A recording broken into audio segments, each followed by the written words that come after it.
So of course, without getting into too much detail, you just tell us where you were born and a tiny bit about what it was like growing up here. Very, very tiny bit.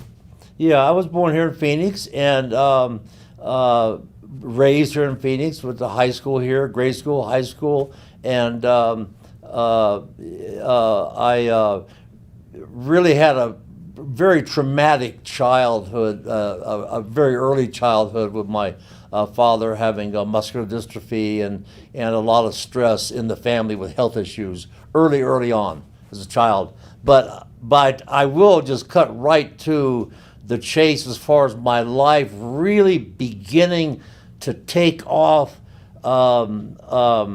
with athletics. Yeah. You know, with basically a normal childhood with lots of stress from health from my father, as I just said. Yeah. But my life really took off once my blood brother came home from the Korean War and was lifting weights and was a bodybuilder. And they had free weights on the ship. He was in the Navy.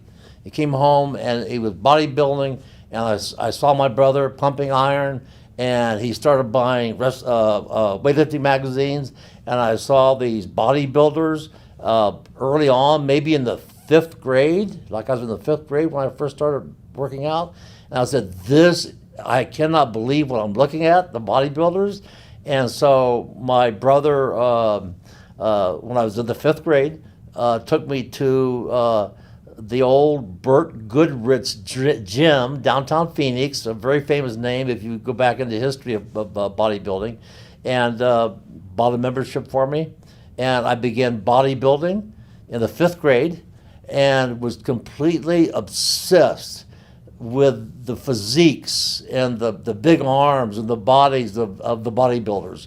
And so once my brother began to go in different directions, I would even walk all the way downtown Phoenix and hitchhike and hitchhike back and get a workout. And I was so dedicated in the 5th and 6th grade that I had struck out on my own to get to the gym. And so that's when my life really, really, really took off. I was so enthused and so I admired these bodybuilders, and it was like I was looking at people who weren't even real, that it really jump-started my athletic career as my future athletic career.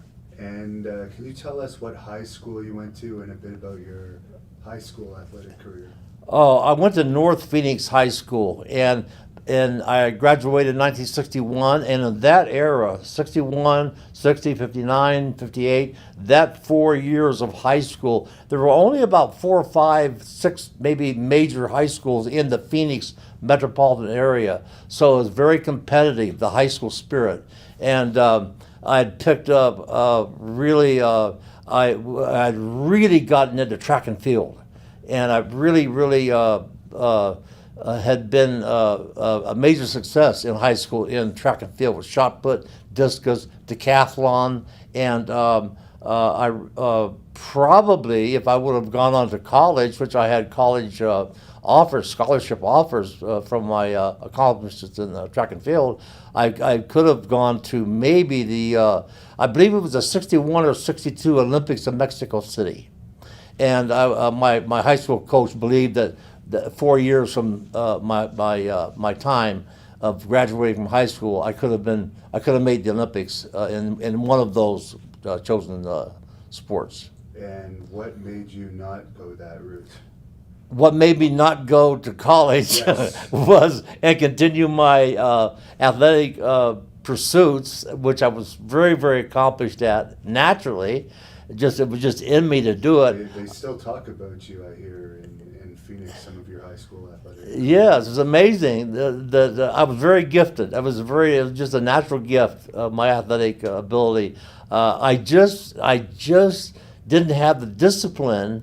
Once I became of age and I started running around with seniors as I was a freshman, and so a 4-year gap with older guys, I would go out with them, hanging out with them, and they'd be cruising up and down the streets looking for girls and having parties, and so that I kind of backslid away from sports in that sense, except bodybuilding. I still continued to bodybuild during my high school years. But then once I graduated and should have gone on to college, I just got out into the world and got lost in the things of the world. Right, and you, when you were cruising the streets in those days, you were said in your book that you got into a lot of fights. Was that kind of fun for you, or what was going on? It was there were so many fights in Phoenix. It was like a phenomenon. All the guys, as I said, that I ran around with were seniors. I was a freshman, and they were already graduating, in the process of graduating, and had their cars and cruising, and it was just a thing to do. Fighting was just a thing to do in Phoenix, and so I just fell into it and became accomplished at it, and because I believe, obviously, because of my strength from powerlifting, weightlifting, bodybuilding, doing all sorts of weightlifting at the time, gave me an edge, and it was just something that was a strange phenomenon about Phoenix and young kids, high school kids fighting. It was amazing. And is that what made you want to get into boxing? I understand you had a short-lived boxing career. I did have a short-lived boxing career. I really enjoyed boxing and watching boxing on television. It was nationally televised at the time. And I really enjoyed it. And they had a thing called the Golden Gloves here in Phoenix. And my friends, half the guys I ran around with, had body bags and speed bags, and they liked boxing, and it just came naturally with the fighting. And so I enjoyed the boxing and entered several Golden Gloves tournaments, did quite well. Never really won a tournament, but enjoyed the boxing and thought maybe I'll be a pro, but that never came to pass, and I'm glad it didn't. And it was around that time that you took a bit of another turn, and you went into preaching a little bit, and you would perform feats of strength, and you kind of put your own twist on preaching and became almost obsessed with it, from what I understand. Can you tell us?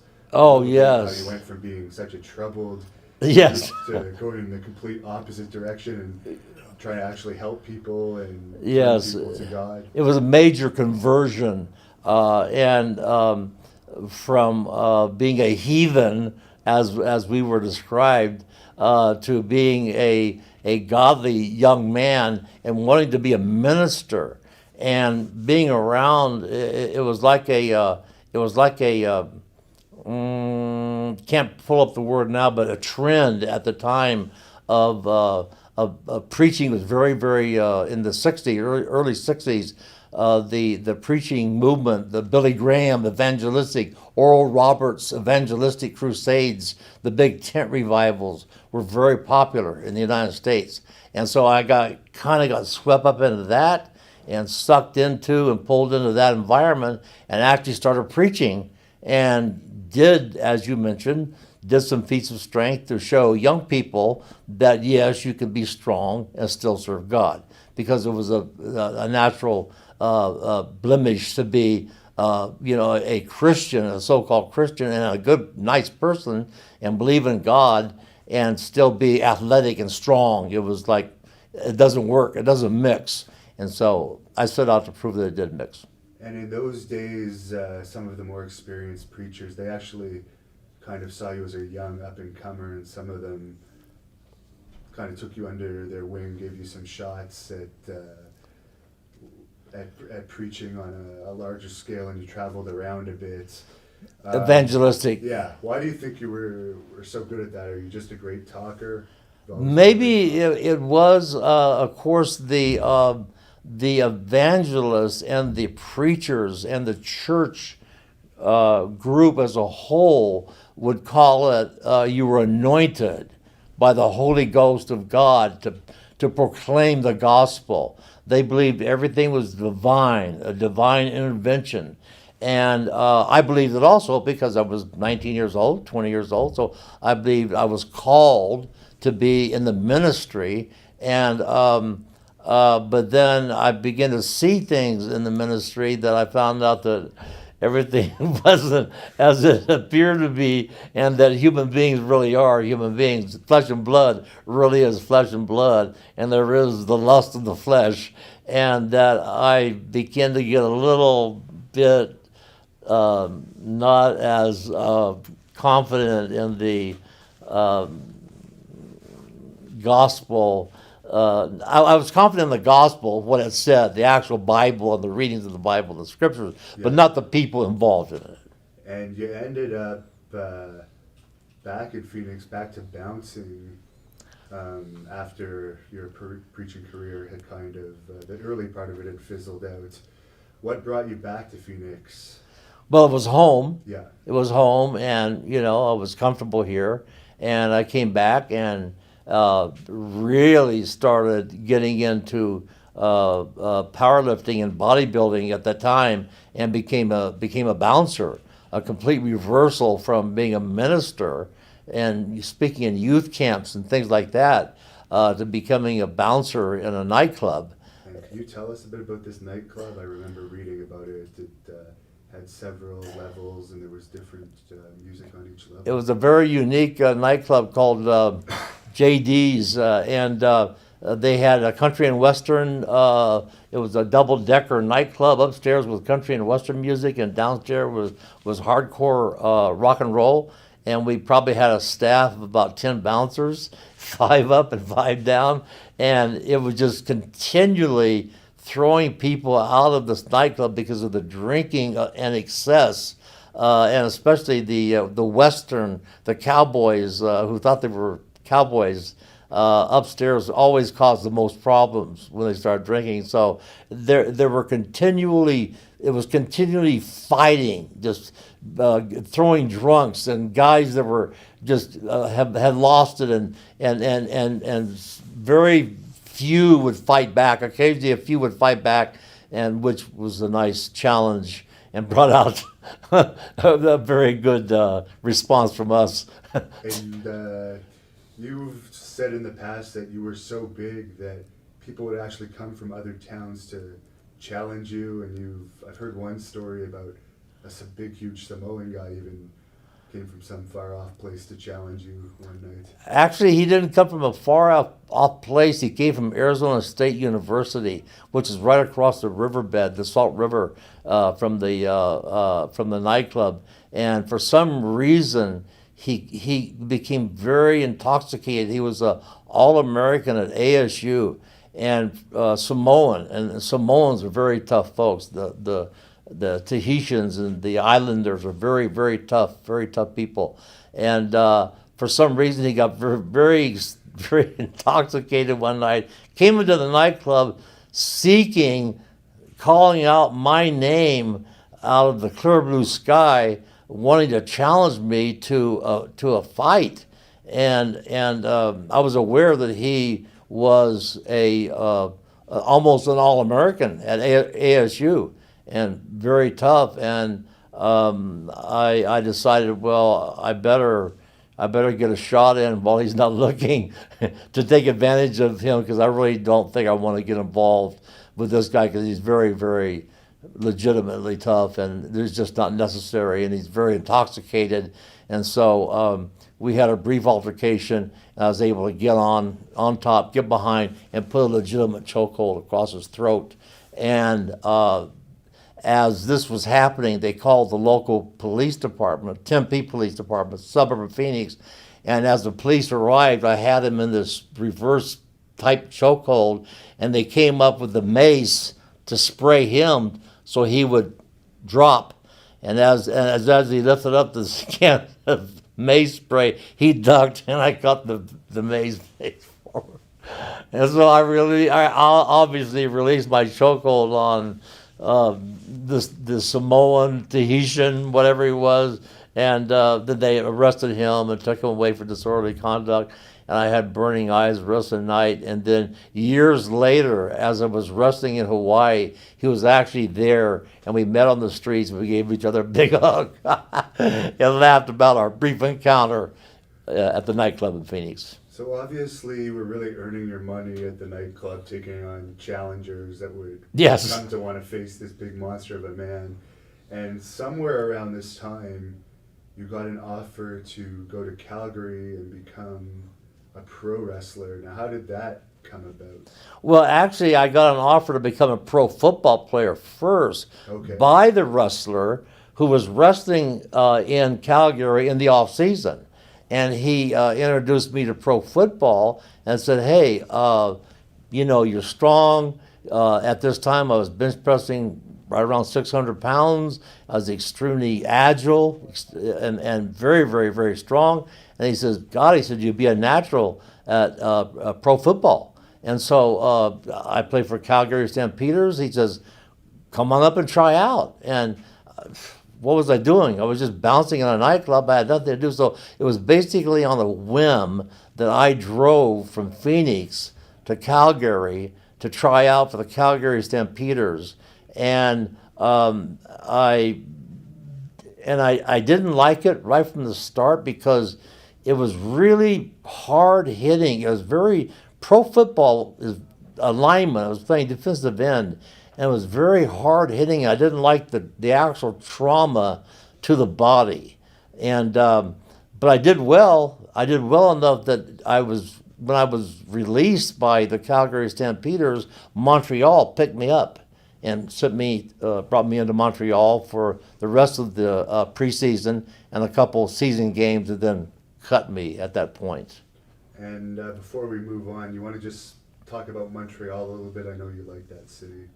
And you do have a lot of fans there still. Yes, I really, really enjoyed Montreal. The football, when I was there, the football fans were just ecstatic. The city was full of life, full of energy. Of course, the population was very energetic, and it was just a really exciting city.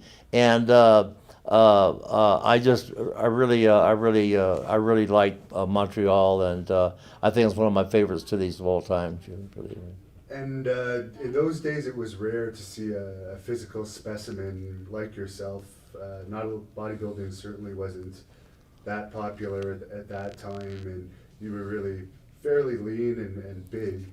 How was it with the women between the pro sports and the gym and bouncing? I'm sure you had quite a few lady admirers at that time.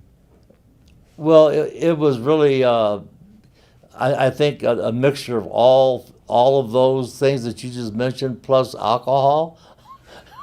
So with the women getting intoxicated and the men getting intoxicated, I think the alcohol led to those other excursions you're talking about. And I did find that Montreal probably had the most beautiful women that I ever seen in any magazine or in person, really, in my life, and probably still does to this day. So I want to say hello to all my fans of Montreal.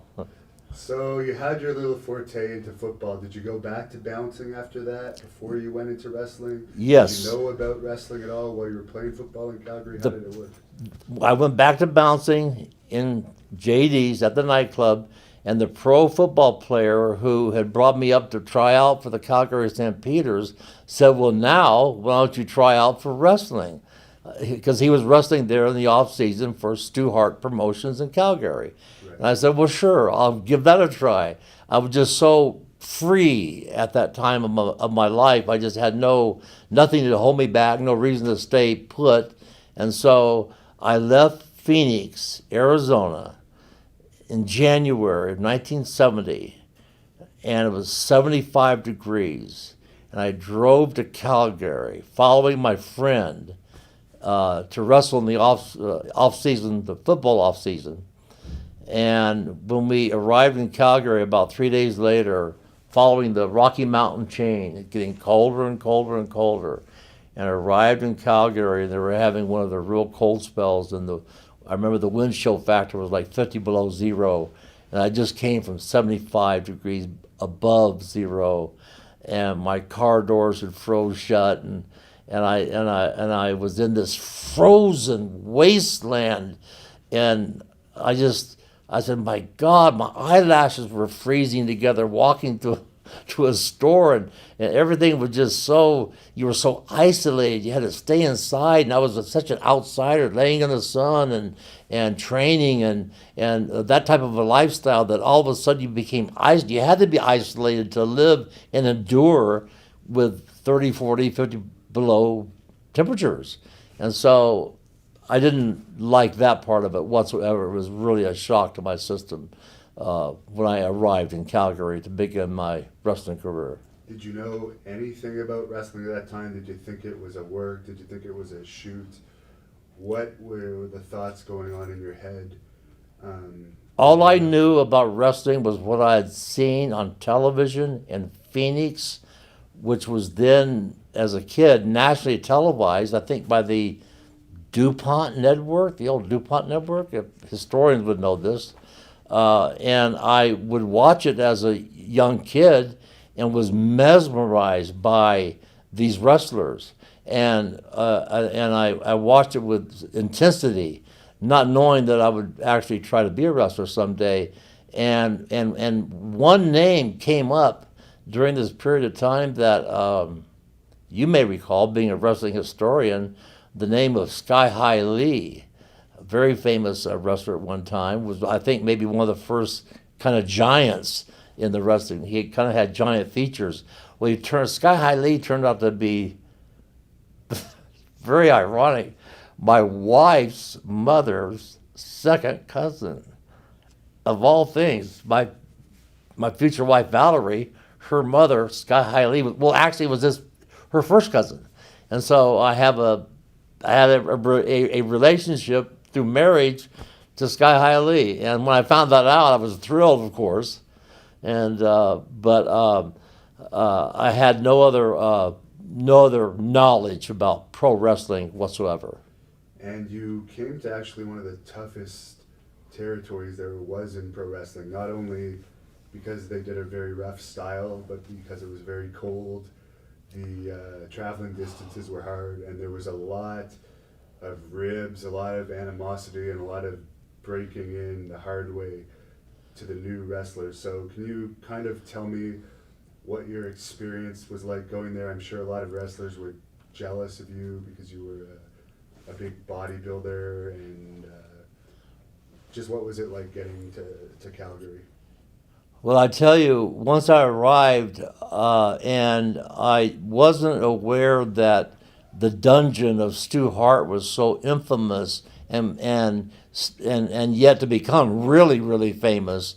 But I thought the training quarters that I was headed for to become a pro wrestler, I thought I was going to walk down into this to the basement of Stu Hart's house. I knew it was Stu Hart that I was going to train me, and see this beautiful gym and everything pristine and training quarters and everything like professional, and I walked into this. We drive up to this mansion, kind of like the Munsters lived in and on television, and it was dark, and there were old cars scattered around the backyard with snow on them and hoods raised up, and it was like a junkyard back there, and it was so eerie, it was so bizarre. And then we knock on the door, and as we're knocking on the door flies open, and 3 or 4 little kids run by us and with no shoes on out in the snow, chasing each other around. And I'm looking, and it's 50 below zero, but I'm saying they're freezing. These little kids are laughing, and they're chasing each other. Stu Hart's kids. And so we go in, and we go downstairs, and Stu Hart, in his street clothes, says, "Very nice to meet you. Let's go downstairs and let's just talk about wrestling. You want to be a wrestler?" And I said, "Yeah, I would like to be a wrestler." And I was not prepared for Stu Hart. I was not warned by my friend who knew about Stu Hart and his tactics. And so the first thing Stu Hart did to me, he noticed the size of my arms, and he started to grab my arms and said, "God, I've never seen arms this size, biceps, and would you throw me a bicep shot? So I gave him a bicep shot and flex for Stu, and he was just so impressed, and he said, let me show you do you mind if I show you a hold? A hold. I thought it was very weird because there was no ring, there were just soiled mats on the floor, just dirty gym mats, and we were like in a cellar, and hot water pipes, and soiled walls, and very dingy and very dungy looking. No wonder I got the tag, the dungeon. And he said, "Can I show you a hold?" And I thought he was just going to show me a hold. And I said, "Sure, you can show me a hold." I thought it was very bizarre that he wanted to show me a hold without wrestling tights on or gear on. And he said, just let me bend your neck. Let me see your neck. Stick your head down here. So like a fool that I was, I bent over and I stuck my head into Stu Hart's grasp, and he put some sort of I believe later it turned out to be a front face lock, and he began to really tighten up, and I couldn't get out of it. And he laid on me, and I dropped to my knees, and then all the way down, face first, on these dingy, dirty, filthy mats that reeked with odor, and the smell coming up, and he was rubbing my face in this front face lock, and I couldn't get out. There was no way I could get out. I mean, he had this hold locked on me. As strong as I was, it was impossible for me to get out until he decided to release the hold.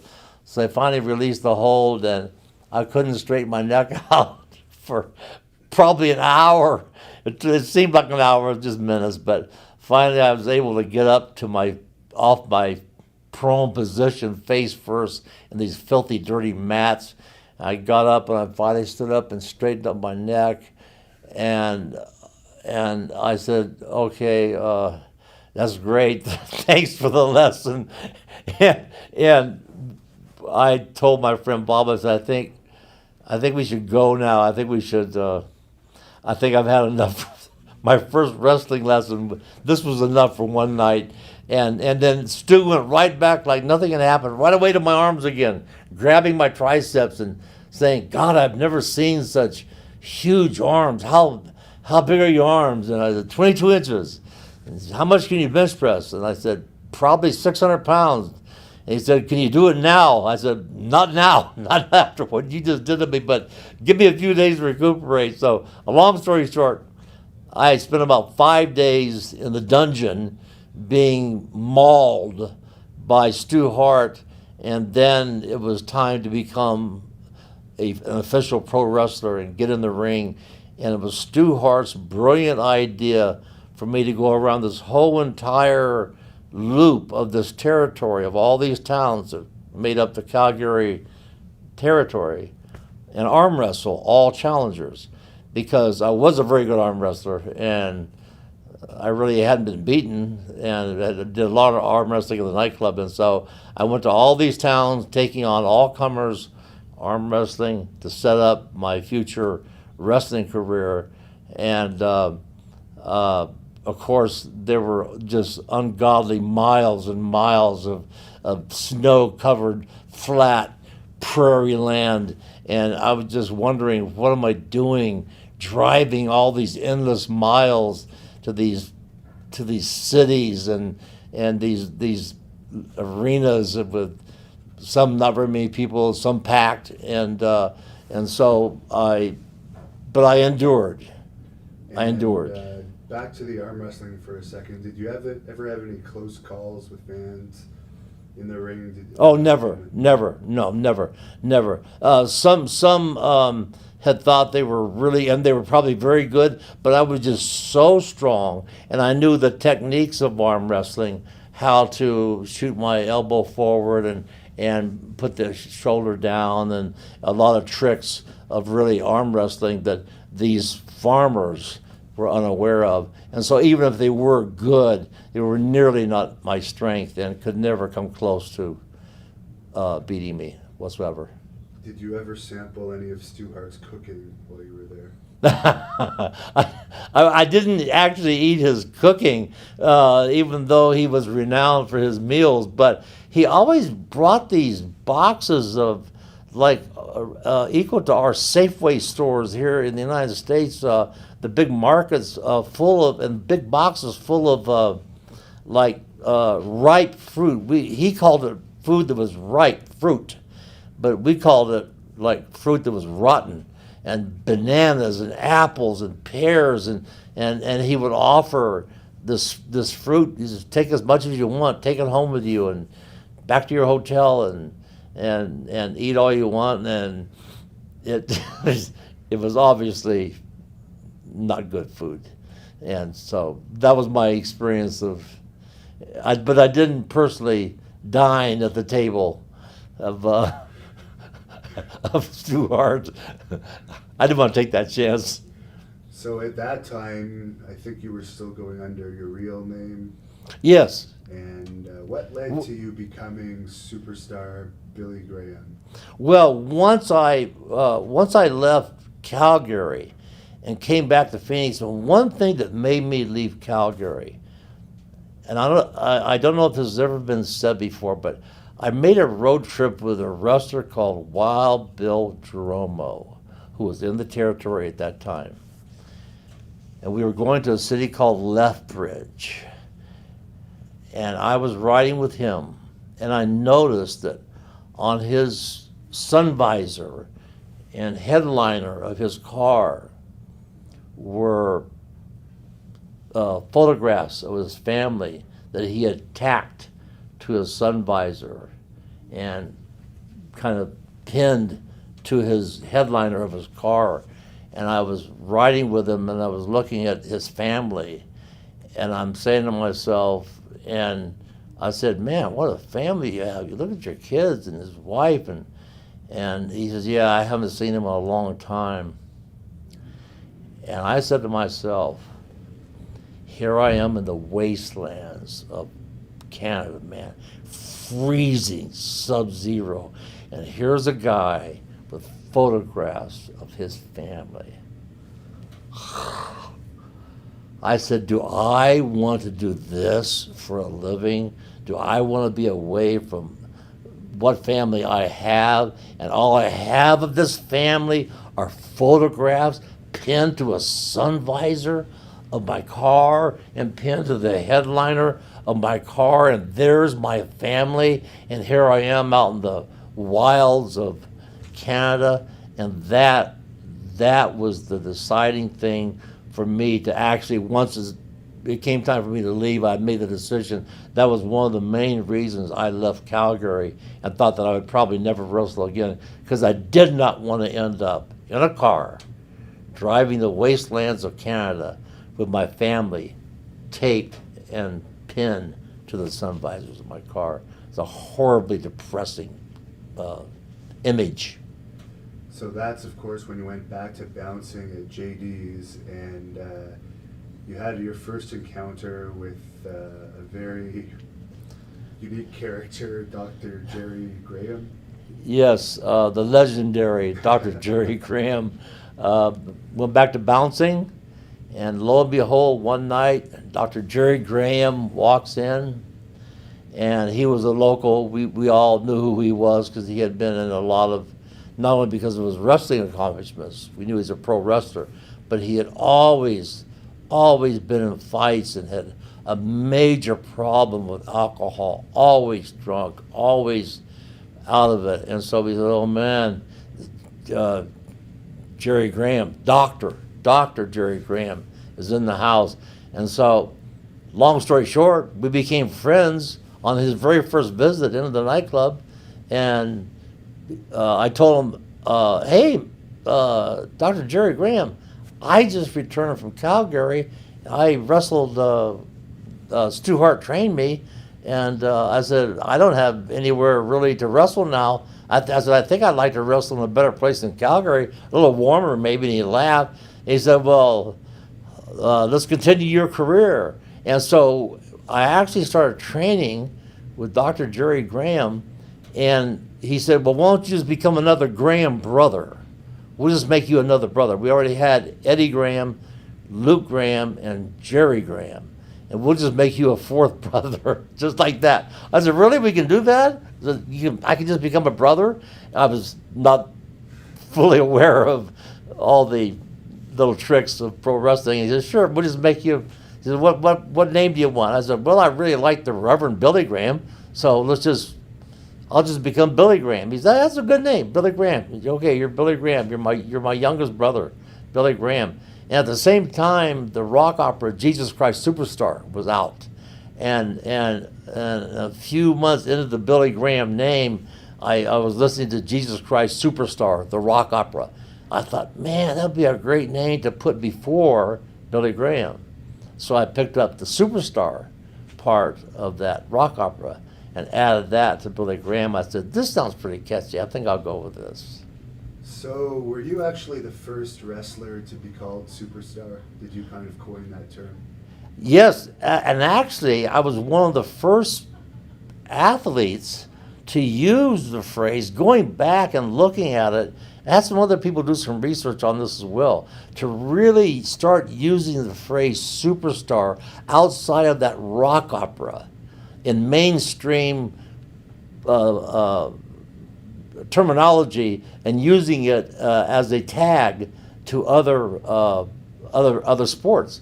And I was really looking back at it, probably one of the very first to ever call themselves a superstar, and it was only because of the rock opera. But that phrase obviously caught on, and now everybody's a superstar. All the wrestlers are superstars. Yeah, they're superstars now automatically. As soon as you sign your contract, you're a superstar. You're the original, that's for sure. Yes. And one of the first real territories you worked in where you actually had a solid wrestling run working with some of the top names was Mike LaBelle's territory. How did you end up working that? Well, Jerry Graham, Dr. Jerry Graham, said we need to wrestle somewhere other than a few Indian reservations that we wrestled on around Arizona. And he said, I worked in LA a lot. I said, well, why don't you who's the promoter? And he said, Mike LaBelle. I said, why don't you just call him and say, you have a younger brother, can bench press 600 pounds, I can arm wrestle anybody and probably beat him, because I was so confident. And he says, it's a good idea. And I was there when he actually picked up the phone and called Mike LaBelle from Jerry Graham's apartment. And Mike LaBelle said, let me think about it. That was his answer. And I was listening to Jerry Graham talk to Mike LaBelle. And when they hung up, I said, what did he say, brother? He said he needs to think about it. And I said, brother, he doesn't need to think about it, man. I said, I can feel it. That's a stall. I think he's stalling. I was getting pretty smart, not only to business, but very worldly smart. I said, I can smell something funny. I think that's a stall. I said, I think we need to drive over to LA and just show up with me in a tank top and walk in that office and say, here we are. Dr. Jerry Graham and his younger brother, superstar Billy Graham, and still had not bleached my hair blonde yet. He said, that is a great idea. And he says, we got to bleach your hair blonde, and got to redo his hair. His hair wasn't blonde either.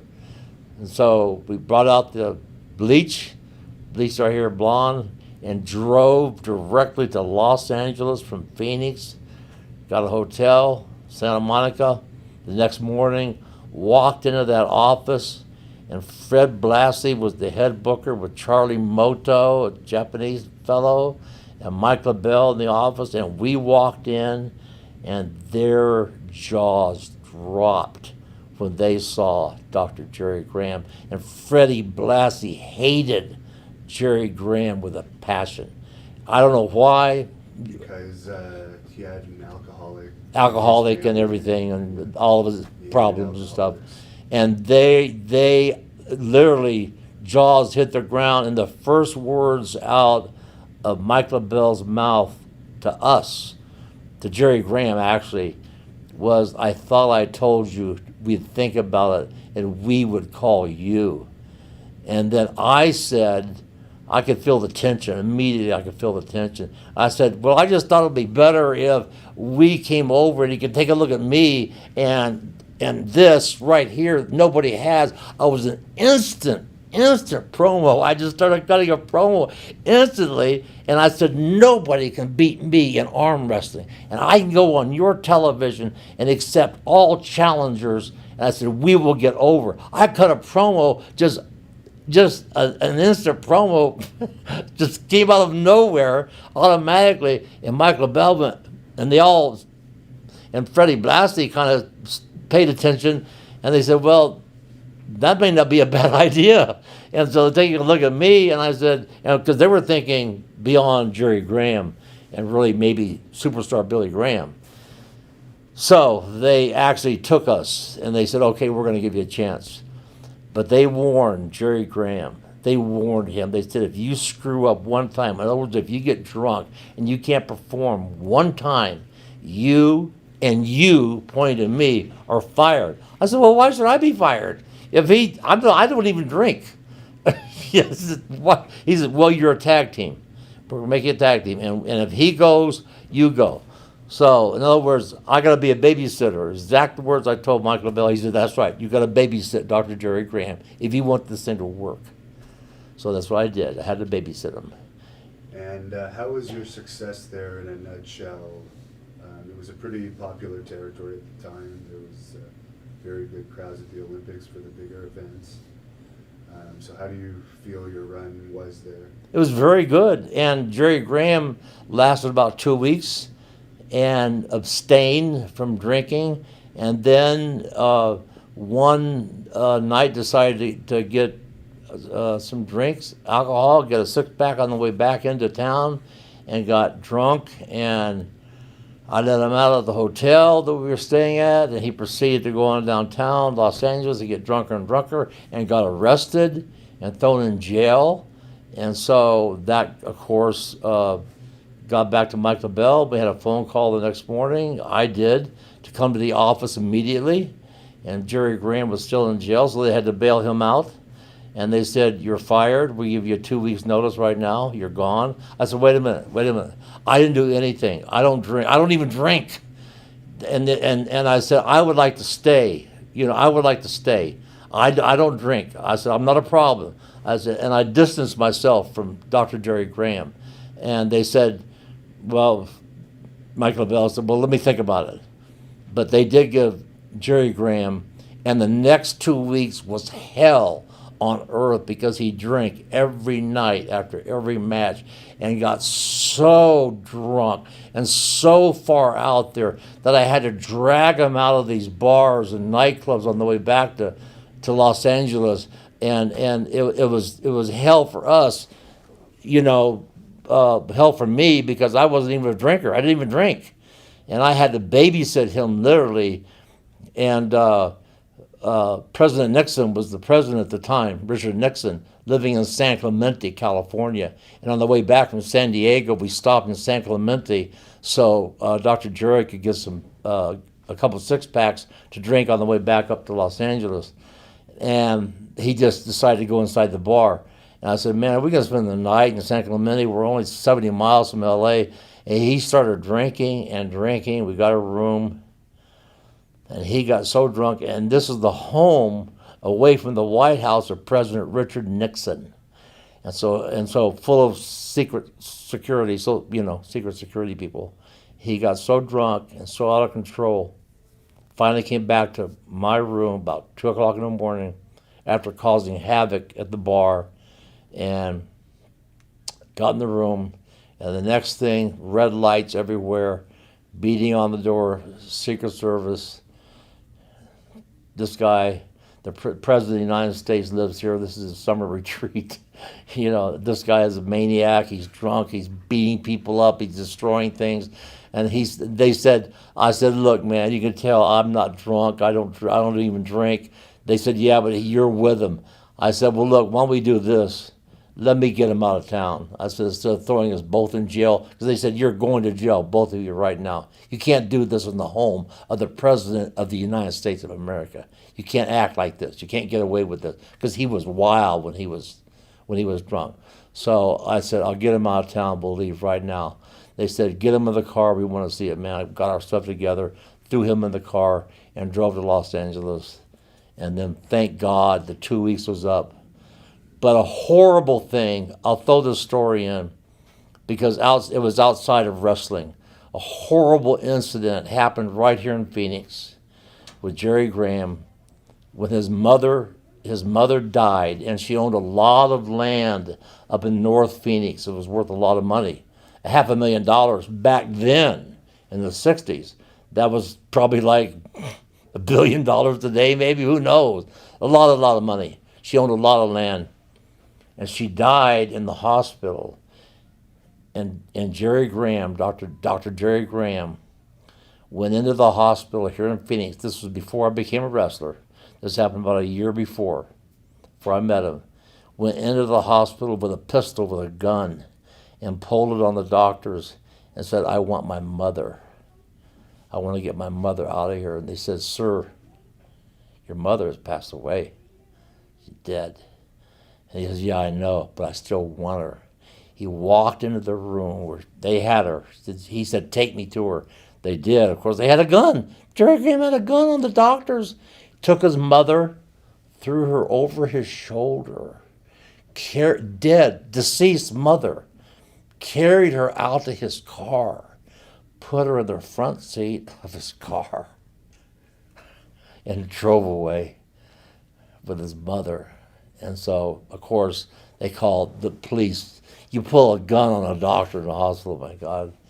And so the police just followed him and finally slowed him down and finally cornered him, and were able to talk him out of releasing his mother and getting his poor deceased mother back to the hospital, and arrested him.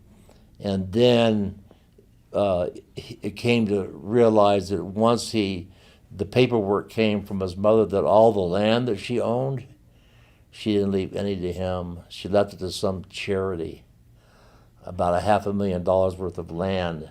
And it went to a charity, and then he really, really went off the deep end and started drinking heavier. If you could drink heavier, he did. If it was possible, he did, because he didn't get any of the inheritance. But yet... And he had been taking care of her a good Yeah. amount and sending her money, hadn't he? All right, so then your LA stuff kind of ended, and you ended up working for Roy Shear. You want to just summarize your experience working with Roy Shear? Roy Shire's. Or Shire, yeah. Yeah, Roy Shire's in the San Francisco territory. They had heard about me and flew me up for a tryout match. And I had a tryout match, and Roy Shire's liked me, liked what he saw, and told Mike LaBelle I'd like to use Billy Graham. And they traded talent back and forth all the time. So they made me Pat Patterson's tag team partner, and I became, which was amazing, that with my little bit of experience, still very green in the business, in technical wrestling, I became a tag team partner to Pat Patterson, wrestling against people like Ray Stevens and Peter Maiva and You want to just tell people quickly just how over Pat Patterson and Ray Stevens were? Well, they were household names in San Francisco Bay Area. They were literally, Ray Stevens and Pat Patterson, pro wrestling was so over at that period of time that they were literally household names. And they were as best as you could possibly be in professional wrestling. And it was very amazing that Roy Shires had really stressed in his wrestling presentation to me that is all psychology. You have to have three things to make up a match. You have to have technical wrestling. You have to have brute force like street fighting, and you have to have your amateur wrestling, your brute force, and then high spots. Three things make up a wrestling match, and he stressed those three things. And he says, you go out, and when you're not wrestling, you, Billy Graham, watch every match on that card until it's your time to wrestle. And then when you come back, you watch the rest of the matches. So he was very dictator, like a dictator, but it was very, very wise because I learned a lot from watching. So in these days, you were in the main events for the first time, and Yes. they would use blood a lot in the main events. And can you kind of just tell me your first experience with blading and how blading in wrestling was treated at the time? Were the blades that were used sanitary often, or would people reuse them? Well, my very first blade job was done on an Indian reservation in Arizona, wrestling with Dr. Jerry Graham, and because he said we'll promote some shows on the Indian reservations, and his very quote, he says the Indians are easy. He says all you gotta do is have a couple matches, have like 6 guys, two single matches and a tag match, and three or 4 matches, and give them a little juice, a little blood, and he says they'll go home happy. He says it's easy to make the Indians happy, and so he showed me how to make a blade, and I made this razor blade thing, and it was like I was kind of like, my God, are you serious? You're gonna cut your head? This is my first experience about blading, and he says, yeah, you just tape here. I'll show you how to make it. He helped me make a blade and left the tip exposed, and I taped it to my finger. And then he says, and you put a little piece of tape over the edge of the blade that's exposed, and when it's time to cut your head, you just simply unwind the piece of tape or pull it loose and then cut your head. And you always put your left hand, your left forearm up above where you're going to cut so you can seal the actual cutting. Very precise, very smooth at it. And so I cut myself on the Indian reservation, and I thought I was pouring torrents of blood, and actually it was barely dribbling down my forehead. And as I was walking back to the ring, I thought for sure when I looked in the mirror I would see a mass of blood dripping to the floor, and it was just a trickle because I was kind of afraid to cut my head with a razor blade. It was kind of like, are you serious? And Dr. Jerry Graham kind of shuffled through. I had gotten blades, brand new razor blades, but he had just kind of shuffled through his bag and found a blade for him to use on himself. He was not concerned about sanitary conditions. So that was my really first experience. In those days, would any disease from blading, would that even have been an issue? Oh, no. There was no concern whatsoever. And Roy Shear's, the blading in the San Francisco territory, Roy Shear's, there was a lot of blading going on, and he said it's simple. You cut your head here one night in Fresno, next night you wrestle Modesto, you got to get juice again, you cut your head over here. He said you cut your head in a different spot every night. He said then the other place will heal up if you have to get juice every night. He just cut yourself in a different place. It was just very, very, very simple, And I said, well, okay. So I did.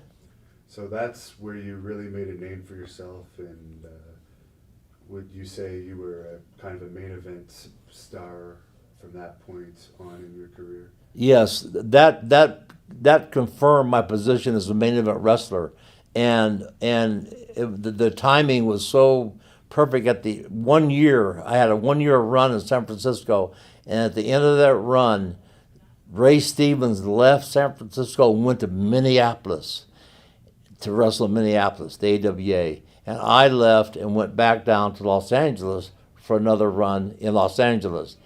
And Ray Stevens gave me a phone call from Minneapolis one day and said, Superstar.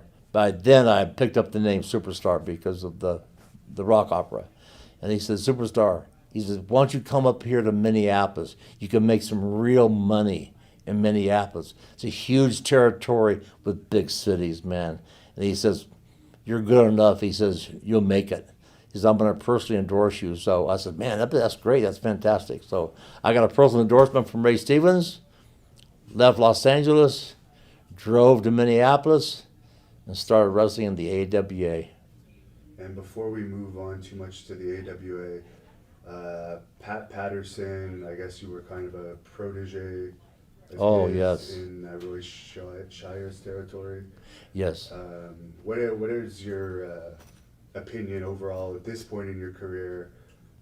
What's your overall opinion of Pat Patterson on how he helped you? And, Oh, he was like a teacher.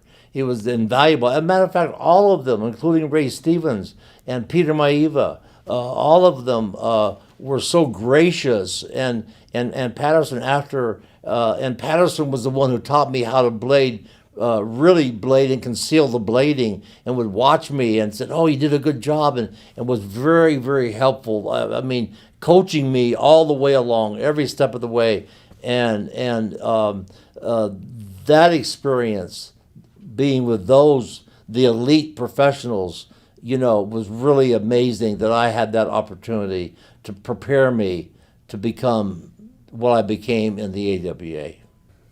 just finally on Pat Patterson, he's ended up doing excellent in the wrestling business since working for Shire, and he's been one of Vince McMahon's right-hand man for years. He still is to this day, works for WWE and was there, I believe, since the 80s, working alongside Vince as an agent and a producer for WWF and then WWE.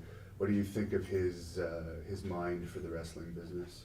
Oh, there's no question he's a genius. And all the years that he spent underneath Roy Shires, and then being a tag team partner and then an opponent with Ray Stevens, their mindset was so far above everyone else's. And then Pat just evolved into this genius of the business. Really, I don't think there's anybody that can compare to him as far as psychology and what to do and how to do it and when to do it, and to actually the nuts and bolts of how to succeed in the business. I don't think there's anybody any better than Pat Patterson. So as you were saying,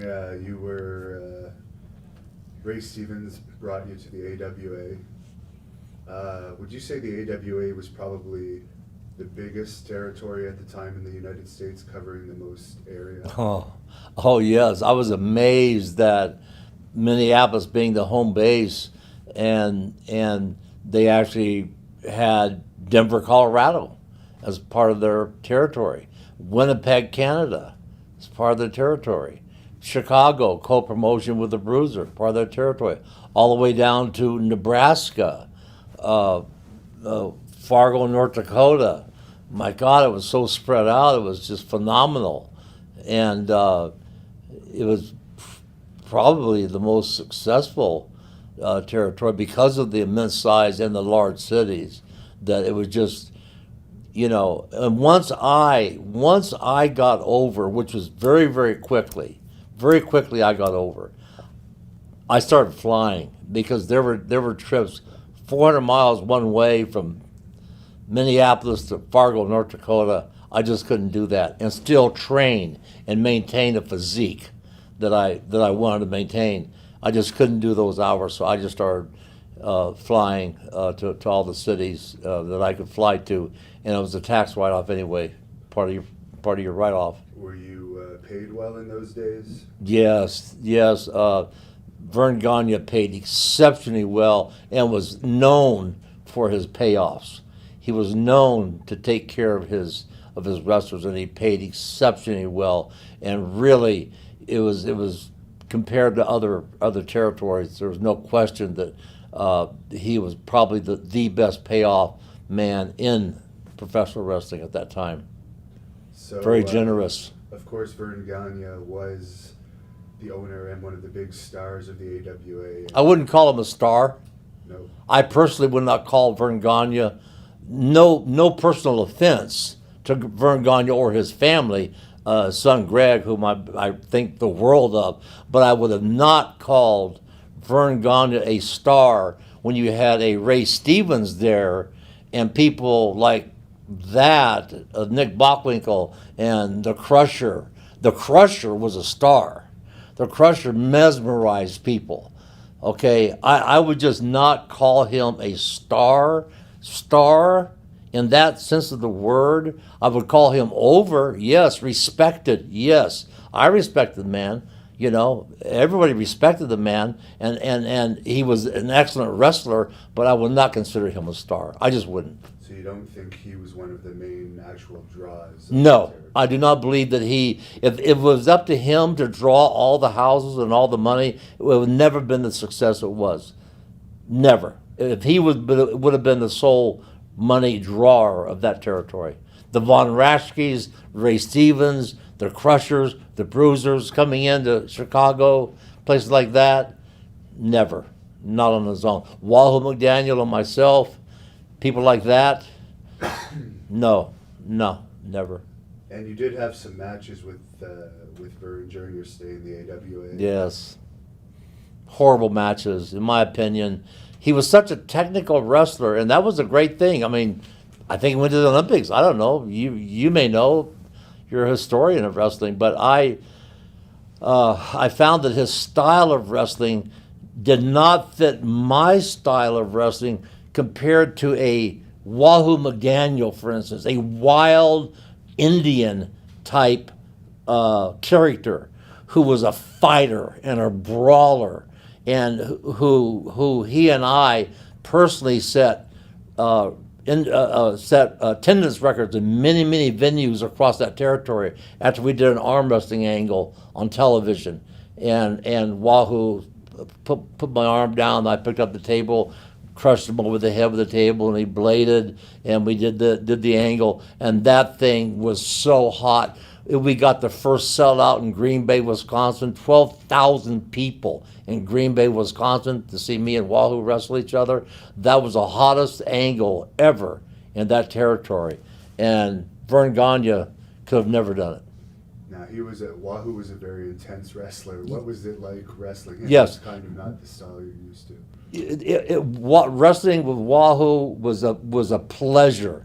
And it was a nightmare wrestling Vern Gagne because of Vern's technical skills, insisting on wrestling technically. But then you had Wahoo McDaniel, who was a fighter and a brawler and a wild, basically Indian type image that they gave him, and who would fight tooth and nail and bite and claw if he had to.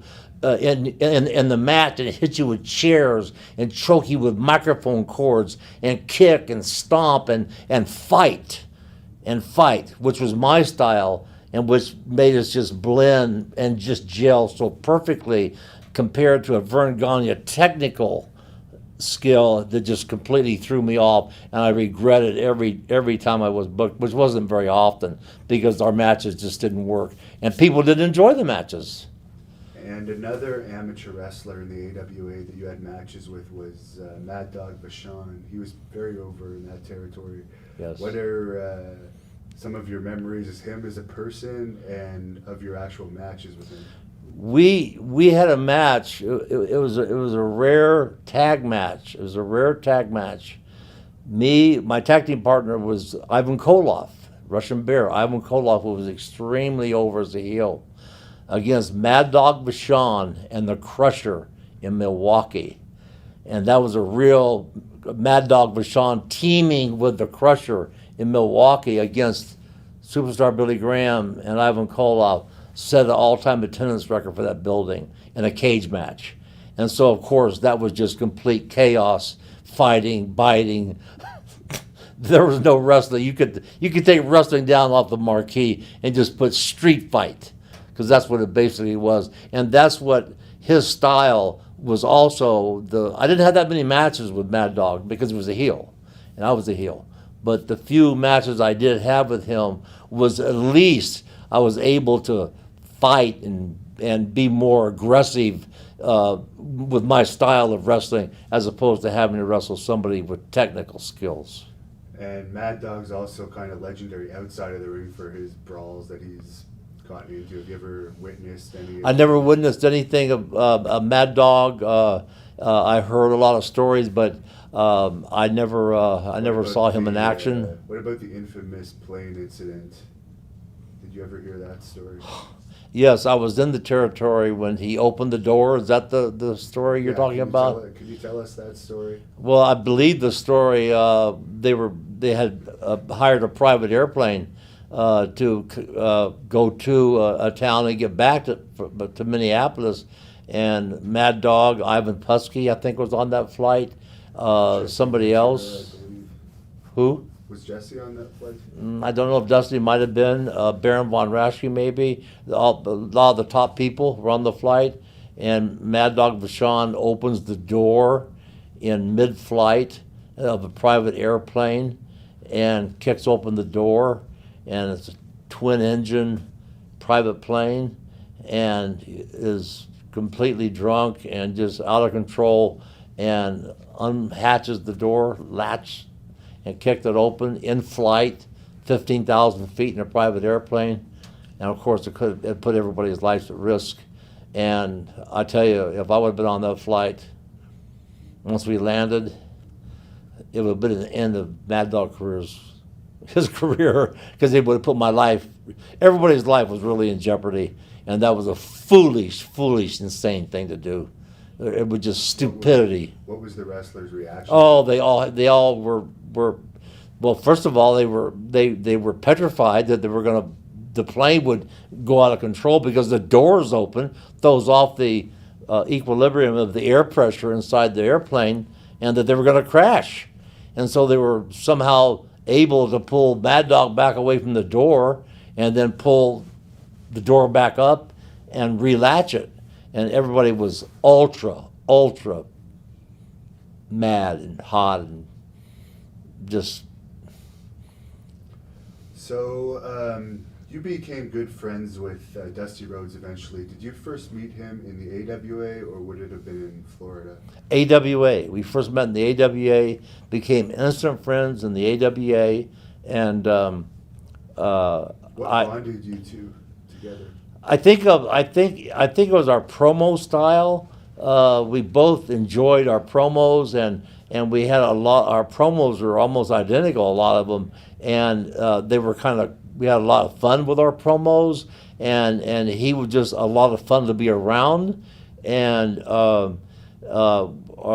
eventually, when we started wrestling against each other, we drew instantly. Immediately, we were a draw because of our promo skills. But in Minneapolis, we were both heels, and then eventually we shot an angle towards the end of it where we brought him in as a babyface and turned against me. I turned against him. And I believe Dusty was partners with Dick Murdoch around that time. Do you Yes. have any memories of him? Yeah, Dick Murdoch didn't impress me. A very nice guy, but very redneck type of an individual, for real. I think that was his real personality. And as a matter of fact, in a restaurant, I was riding with Ray Stevens and Dick Murdoch and somebody else to a town, and we stopped in a little city to eat lunch on the way to this town, and Dick Murdoch made a racial comment to the waitress, and Ray Stevens lost it and really jumped all over Murdoch and read him the riot act and said, "Don't you ever talk like that to a young lady." I guess she was a black young lady, or maybe Puerto Rican or something, a different nationality, and he completely put her down because of her nationality, and that just. So you didn't have the bond, obviously, with Murdoch that you did. Oh, no, zero bond. No, zero. I didn't even like him. So you want to go into some of the matches you had in the AWA and possibly in. Oh, some of the matches I had, the greatest matches were with Wahoo McDaniel. Okay. Oh yeah, that was just bar none, because they were so, the angle was over so strong, the arm wrestling angle, it was over so strong, and my promos were so strong, and Wahoo's energy level and his and the intensity, and it was just such a natural, and everything selling out and setting records, and his style of wrestling. You know, like I said, you go back and look at still photos, you know, of choking with microphone cords and kicking and stomping, and very, very rough style. Those were my favorite matches, really. So you were going into Florida somewhere after AWA? Yes. Yes. When Dusty had left, gone to Florida, and then I left, gone back to Los Angeles for a short period of time, and had called Dusty. Dusty became the booker by now in Florida, and I said, man, I need to get out of here, and I'd like to come to Florida. He says, come on, brother, and went to Florida, and immediately got over in Florida, in Tampa, and it was really a pleasure. You know, it was so well organized, the territory, and with the television production and the fans. I mean, the territory itself was just on fire. You know. And you actually met a young Hulk Hogan when you were in that territory a few times. Do you have any recollection of that, both in the gym? Oh, I remember the first night I met Hulk Hogan. It was in a local nightclub that all the wrestlers visited after we had our Tuesday night matches in Tampa. We'd go to the Imperial Club, still embedded in my mind, the name of the place, and after the matches in Tampa, and then and one night in walks Hulk Hogan, the future Hulk Hogan, Terry Bollea, and a guy that's 6'6" or 7 or whatever he was, and with his huge head, and he comes up to me, and he says, "Superstar Billy Graham," he said, "I want to ask you 2 questions. I want to ask you two questions." I said, "Who are you, brother?" Because I didn't mind. I knew he was going to be a wrestler, or it was going to be something to do with wrestling. I said, "Who are you, brother? What are you doing?" He said, my name, but I don't even know what his name, his wrestling wanted to be named was, because he hadn't wrestled yet. Maybe he told me his name was Terry Bollea. He said, "I'm local. I want to be a wrestler. They won't let me in. They won't give me a tryout," he said. "For some reason, they won't give me a tryout." He said, "I want to ask you 2 questions in this nightclub." I said, "Well, sit down, brother. Sit down. Ask me the questions." He was very polite, very nice. He said, "I want to know 2 things. How do I become a professional wrestler, and how do I take steroids?" I said, "Well, taking steroids is easy. You just take a shot every day, all day. take steroids every day, all day." And I was kind of laughing as I was saying it as a joke. And he said, "Well, I've been doing that for the last year. I've been giving myself a shot of testosterone almost every day on I believe he said my right hip." And he said, "For the last year," and he said, "I've built up so much scar tissue that I have scar tissue about the size of a golf ball on my hip." I said, "Well, brother, just change hips. Go to the other hip." I said, "Switch sides for a while, and then go to your thigh, and then go to your other thigh, and then go to your shoulder, and then go to your other deltoid, and move it around." I said, "But just take a lot of steroids, you know." And I said, eventually, I said, "The way you look, as big as you are," and I had seen him sitting about 7 rows back in the Tampa Armory with that big, giant head, a full head above everybody else's head, just absolutely laser beamed onto the ring, watching the matches and watching me, and I'd seen him maybe 6 weeks worth every Tuesday night, and so finally when we did meet, I knew he really wanted it bad. I said, "They will let you in." I said, "They're messing with you." And the Florida territory was famous for messing with guys, and for there was a Japanese wrestler there, Hiro Matsuda maybe was the name, possibly, that was a very good amateur wrestler, and before they allowed you to become a professional wrestler, if you weren't someone like myself with already an established reputation, they would take you down to the Tampa, their little sportatorium deal there, and put you in the ring and seriously do some damage to you amateur-wise, and see if you wanted to still become a professional wrestler. And he said, "They won't even." I said, "Brother, they're going to maybe take you down there and try to do some damage to you." He said, "I don't care what they want to do to me. I want to be a pro wrestler." I said, "Well, you will be. I can see it. You're huge. You're big. You got it in you. Just keep on trying. Don't give up." That's the only advice I gave him. I said, "Keep on trying and don't give up." And so, sure enough, obviously, he became Hulk Hogan. So he had already been taking steroids before he ever got into the pro wrestling? Oh, he told me he'd been taking steroids for 1 full year at the time I met him. And I had been taking steroids for 5 years before I started wrestling in mid-60s. So there was nothing wrong with that. You want to get back, I forgot to ask you about this at the time, but how you were introduced to steroids? Oh, it was just during my powerlifting years in Phoenix. Everybody was taking steroids during my bouncing years. They were legal? Yeah, totally legal. Nobody knew the side effects. And we read about side effects but didn't care about it. Just blew through the side effects. And they were totally legal. Doctors would give them out prescriptions, and there was no problem getting steroids. Totally legal. And it was like a wonder drug. It made you feel incredible. It made you strong. I came, right up there, benching 600 pounds, one of the few guys in the country at the time that was doing that. So I became exceptionally strong, And you even trained with Arnold for a while. Can you kind of tell us what years Oh. were and how it came about? Arnold, met Arnold in 1969, 1 week after he came to this country. And it was kind of ironic because it was after his first defeat in a physique contest against Frank Zane in Miami Beach, Florida, that he lost to Frank Zane.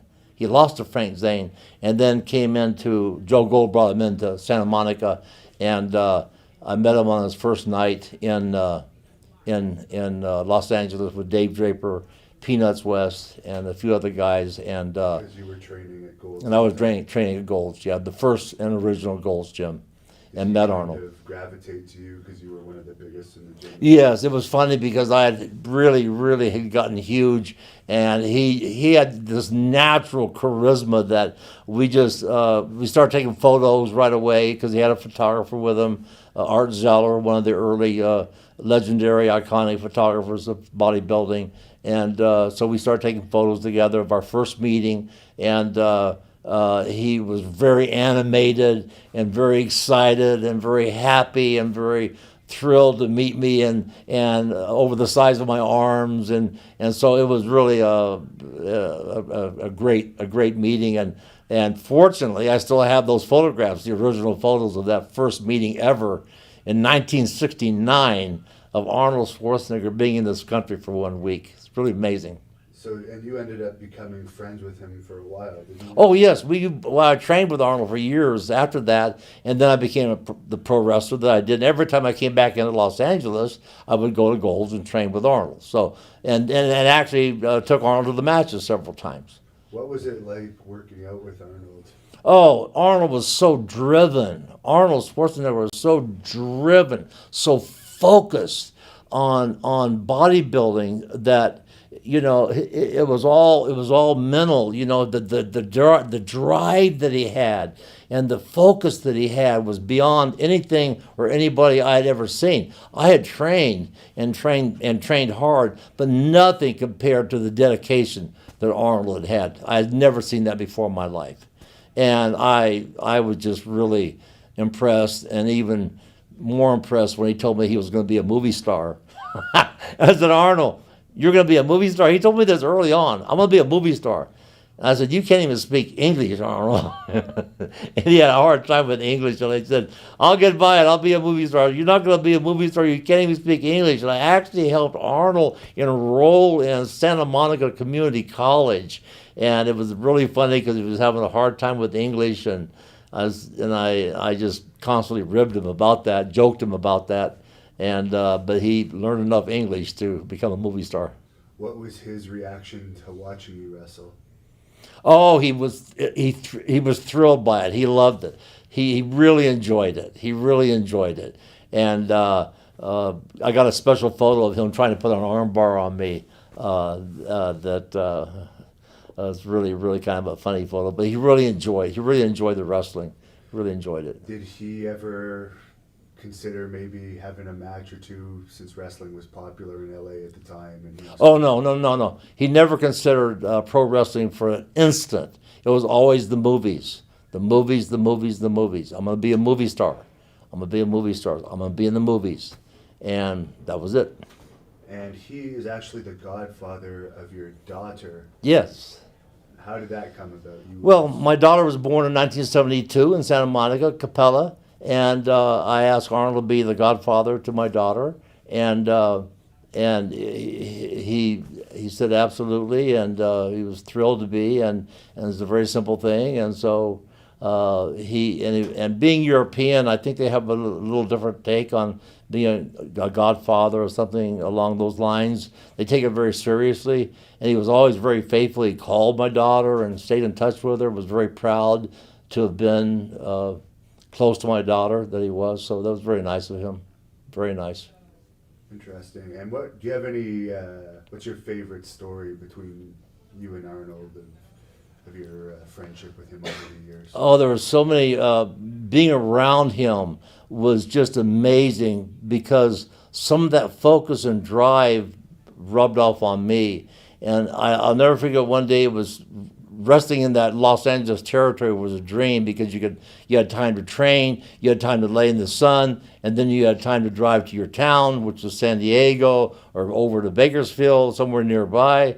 And one day, after laying in the sun, after working out, laying in the sun, eating lunch, then laying in the sun, getting up, walking to the water to cool off, jump in the surf, and then come back and lay down and get some more sun. I was about 10 feet behind Arnold. I was looking down at his calves, and I said, Arnold, your calves are so big. He had enormous calves.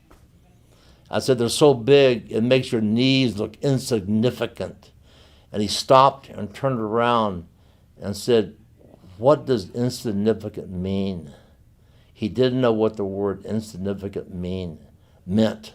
And so that shows you how far back and how raw he was, that not even knowing the meaning of that. I said, don't worry about it. You got huge calves, Arnold. They look great.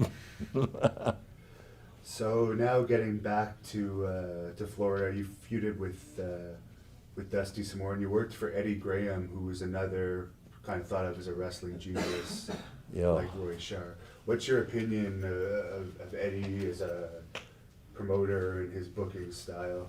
Yes, he was very. His finishes. He was very, very, very detailed in his finishes, almost like Roy Shire's was also very detailed in his finishes, and it was really a kayfabe. It was really protecting the business at all times during that period of time, and Eddie Graham was a master of that, and his knowledge and his approach to professional wrestling was perfect, and his personal reputation in Tampa was impeccable. He was like almost godlike in Tampa, and well loved by all the citizens of Tampa and of course of Florida, and so it was quite shocking when he unfortunately committed suicide. And what do you think led him to do it? There's been lots of theories out there. I guess everyone has their own opinion.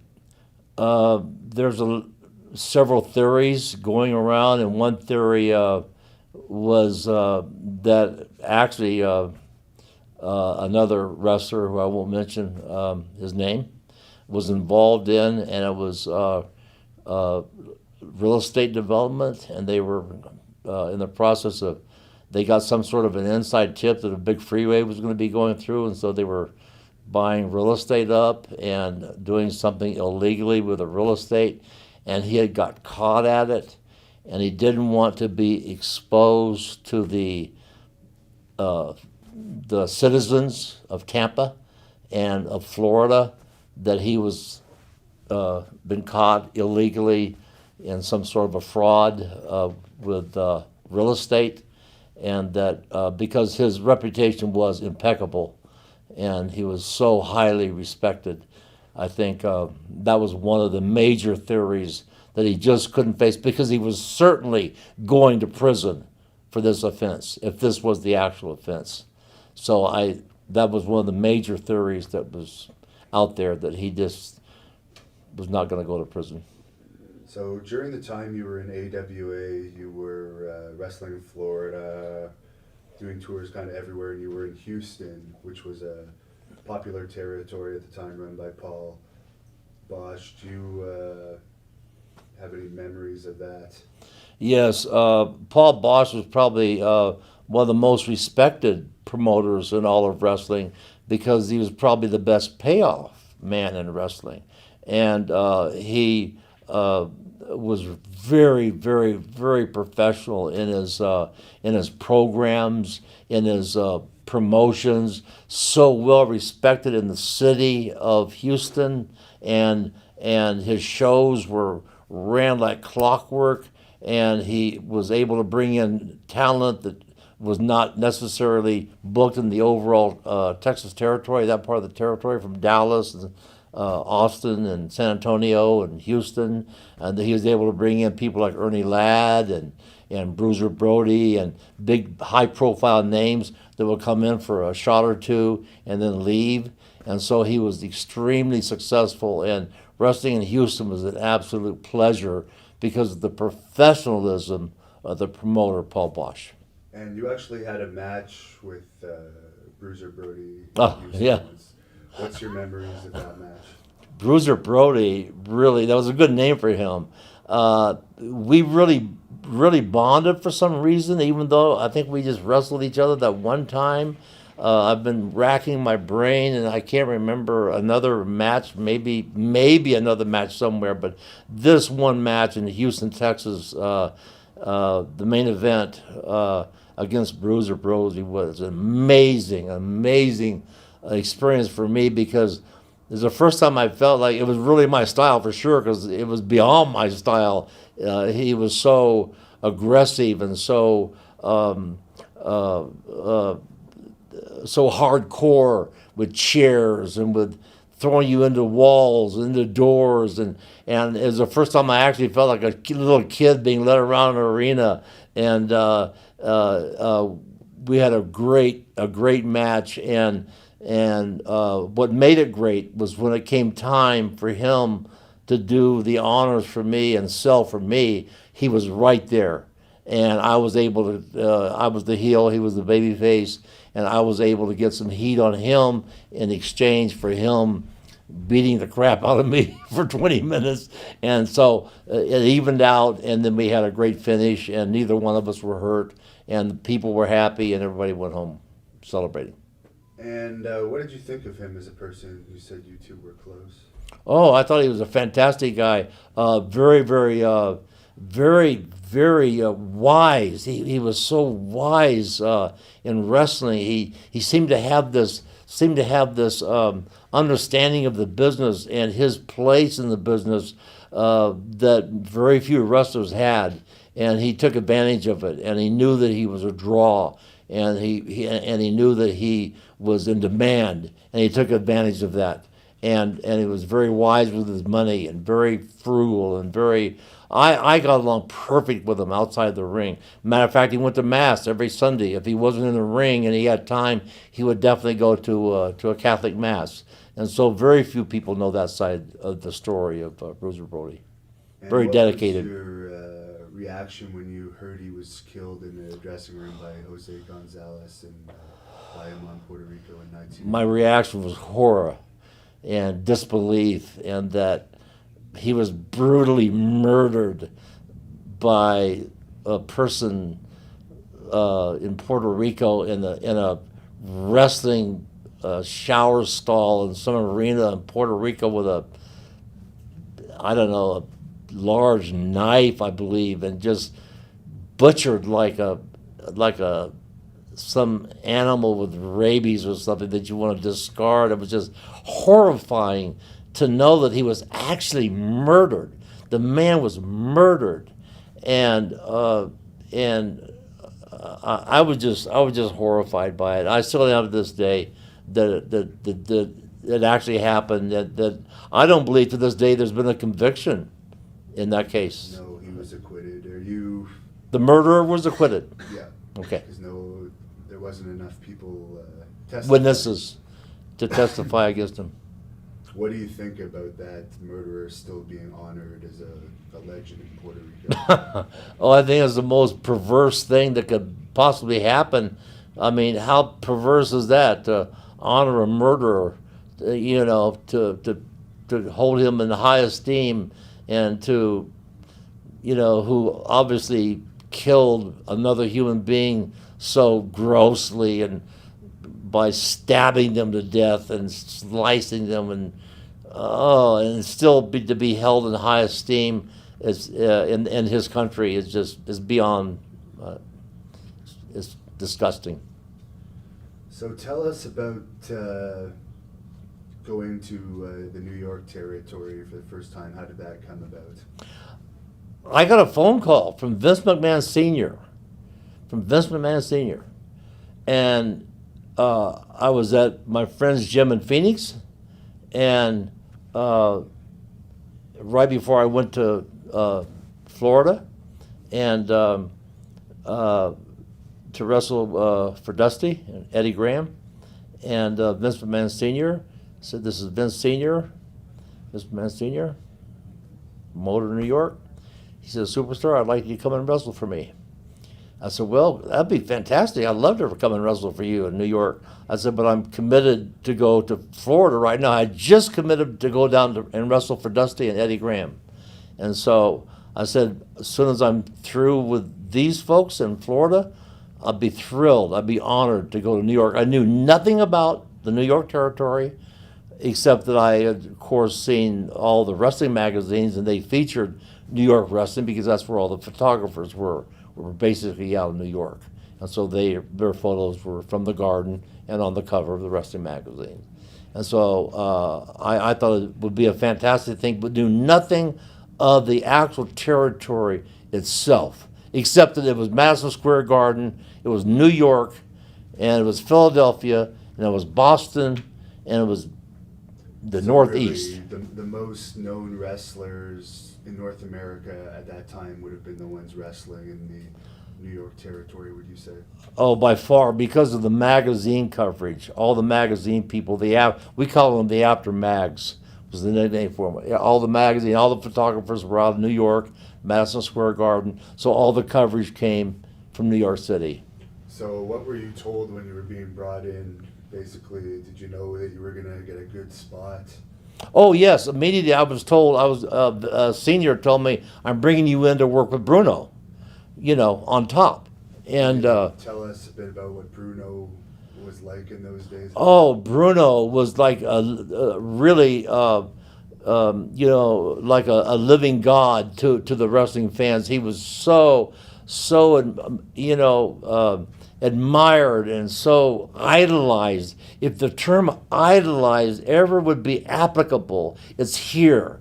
The fans idolized Bruno Sammartino. He was like an idol to them. He could do no wrong. And he basically did no wrong. He drank a little wine with his dinner, and that was it. He never was out on the town. He was never getting drunk. He was never riding. He was never doing things that a lot of wrestlers had done. He was a gentleman, and people respected him, and they idolized him. And I thought, man, this is going to be fantastic, because I had seen Bruno in all the magazines, and he said, "I'm going to bring you in to work with Bruno," And I said, "Well, this is going to be great." And so when I finally met him and realized how extremely how mesmerizing he was to the people just idolized him. I had never seen anything like that in my life. I'd never seen anything like that in my life. So how did they bring you into the territory? What was, did they give you a series of... Well, the way they brought me in was to do their TV. They did three weeks of television at one taping. And so you did 3 matches and at one evening, and they would spread them out in 3 weeks. And so every 3 weeks you do your taping. And it was kind of a shock at first, because Vince Sr. said, "I'm going to put you with the Wizard. The Wizard's going to be your manager."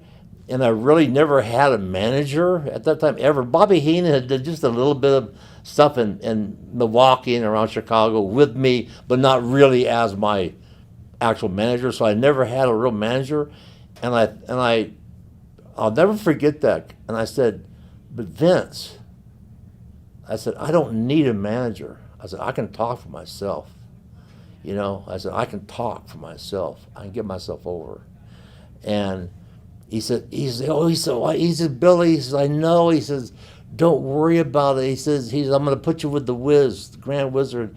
He said, he's a great mouthpiece. The exact words from Vince McMahon Sr. He's a great mouthpiece. And that's what I said, but I can talk too. I can talk for myself. I said, I don't need a great mouthpiece. And it was an actual issue. And I said, I really don't want anybody talking for me. I said, I can talk. I can cut a promo, Vince. You know I can. That's why I'm here. And he said, Billy, please. He says, trust me. Vince McMahon Sr. was very smooth and very accommodating and very persuasive and very kind and gentle spirit, a very gentle spirit. And he just patted me on the shoulder and I'll never forget it. He says, just trust me. Just give me he's telling me to trust him, the promoter. Just give me a chance, and he's the promoter. I said, okay, I believe you. I'll believe you. It was very funny for the promoter telling you, just trust me. Just give me a chance. Let's just, okay. And so I decided after, because I'd seen the Grand Wizard in the magazine, so I knew his little gimmick and his little stuff, and I said, you know what? I thought about it. And after talking to Vince Sr., I said, and I looked at the Wizard, I said, I think I can make this thing work for me. I think I can make the Grand Wizard work for me. And so my idea was to have the Grand Wizard start combing my hair, taking my shirts off, trying to pull it down over my biceps, and being almost my personal valet. And so, sure enough, it worked. It worked perfectly. And so I've got to applaud Vince Sr., and he also has to applaud me because I almost walked. I came very close to turning around and saying, I don't want a manager, because I was really cutting good promos by then. You know, I learned a lot from Dusty, by the way. I just came from working with Dusty. We were both cutting these promos against each other, and so we were at a very high level. And I after the talk with Vince saying, please just give me a chance, just trust me. So I said, okay, I'll trust you. And so sure enough, I figured it out, and I committed myself to making it work and came up with all those crazy Grand Wizard stuff, which are now legendary photos of him pulling my shirt off and combing my hair and taking my sunglasses off and being a real valet type. It was actually an asset to my persona. And how did you find out you were going to become the champion of the territory and actually defeat Bruno Sammartino, who was such an iconic figure? Well, after that 1975 first run for about a year, I guess it was, maybe a year and a half, then I went back to Phoenix and had a kind of a hiatus period. I got another phone call from Vince at the gym I was training at. He said, Billy, good to talk to you again. He said, this is Vince Sr. I said, Vince, good to hear your voice again. What's going on? What's happening? He says, listen, Bruno's tired. Bruno's worn out. The wrestling rings in the New York territory were like boxing rings. They were hard as a carpet that we're sitting on right now. They were boxing rings. They had no give to them. And Vince said, Bruno is tired. He's worn out, he's beat up, and he wants to retire. He wants to work a little bit, but he doesn't want to work the full-time schedule, and he wants to drop the strap. And he says, I think you'd be perfect to take the strap. And then he said, but I've got a guy named Bob Backlund that I'm in the process of training and preparing to take Bruno's spot permanently. You will be an interim champion from this date, the exact date he gave me to take the strap, take the belt, to the exact date that I would surrender and give up the belt back to Backlund. And it was just short of a year, 11 months, 10 and a half months, something like that. So anyway, I said, that's great. That's fantastic. I'd be glad to, happy to. So we did it, and we did it in Baltimore. Why did we do it in Baltimore when all the title changes happened in New York, Madison Square Garden. Well, Vince Sr. was the mastermind behind that. He said, it's time that we do it in another city to catch the fans off guard. Well, when I walked into Baltimore, April 30th, 1977, there's all these cameras and these scaffolding, which were never there before in the city, and Vince Jr. sitting ringside and all the TV crew, and so it's kind of obvious something's going to happen here tonight. You know, I'm the main event against Bruno, and we have cameras for the first time ever. Cameras were set up in Baltimore, and so I think the fans might kind of catch on to what's going on here, but it didn't matter. It didn't matter at all. And so, sure enough, we made the exchange in Baltimore, and it was a living hell getting out of that ring when I took that belt from Bruno and had cheated by putting my feet. And Vince McMahon Sr. insisted not only do I put my feet on the ropes to cheat, but I put my feet on the top turnbuckle. So every fan in the house knew that I cheated to beat Bruno for the belt. Usually you don't put your feet on the top turnbuckle if you're going to pin somebody and use the ropes for leverage. This is the second turnbuckle, maybe the first one or the second. He said, you put your feet on the top turnbuckle. And so you go back in history and look at the still photographs or the video, and you'll see my feet, and I was bleeding heavily because I felt the least I could do for Bruno Sammartino is bleed for the man, because he's surrendering the belt, this priceless belt, to me. And so I'm going to show gratitude for him and just cut my head open and bleed half to death in honor of him surrendering the belt to me. And man, I put my feet on the top rope, and when that referee counted 3, all hell broke loose when they realized that it was for real. And I rolled over, and I got up, and the referee came over and raised my hand, and I had that iconic still photograph. I may not have sent it to you yet, but I will, of the referee with my hand raised with the belt in my hand and the blood pouring down my body. And the fans absolutely were in a frenzy. You're supposed to turn the house lights on in between matches so you can see to get out, because it's very dark in Baltimore. You look at the still photos and some of the video, little lamp type things over the ring, very dark arena. And man, the guy that's supposed to turn the house lights on was watching the deal. He got so into it, he forgot to turn the house lights on. So it's dark, and I'm trying to get out of the ring, and all the fans close off the aisle. It's just little ropes anyway, around cement, little barriers, and the fans closed off the exit row. So I rolled the belt up around this right hand, and it had about this much belt showing and pouring blood. And I said, I got to get out of this ring. And I stepped out, and I started swinging that belt, man, like a helicopter blade. And I whacked people. I mean, I hit people with the belt, and people were hitting me. People were kicking me. People were throwing things at me, chairs. It was like a riot trying to get out of that ring. I never had felt that type of intensity in my entire life. Trying to get back to the locker room, I had to fight my way all the way back, all the way, getting kicked, getting punched, getting hit with, I think they were selling bottles of beer at the time, not even cups, chairs, everything imaginable. Little old ladies with fighting fingernail file things, reaching through, stabbing you.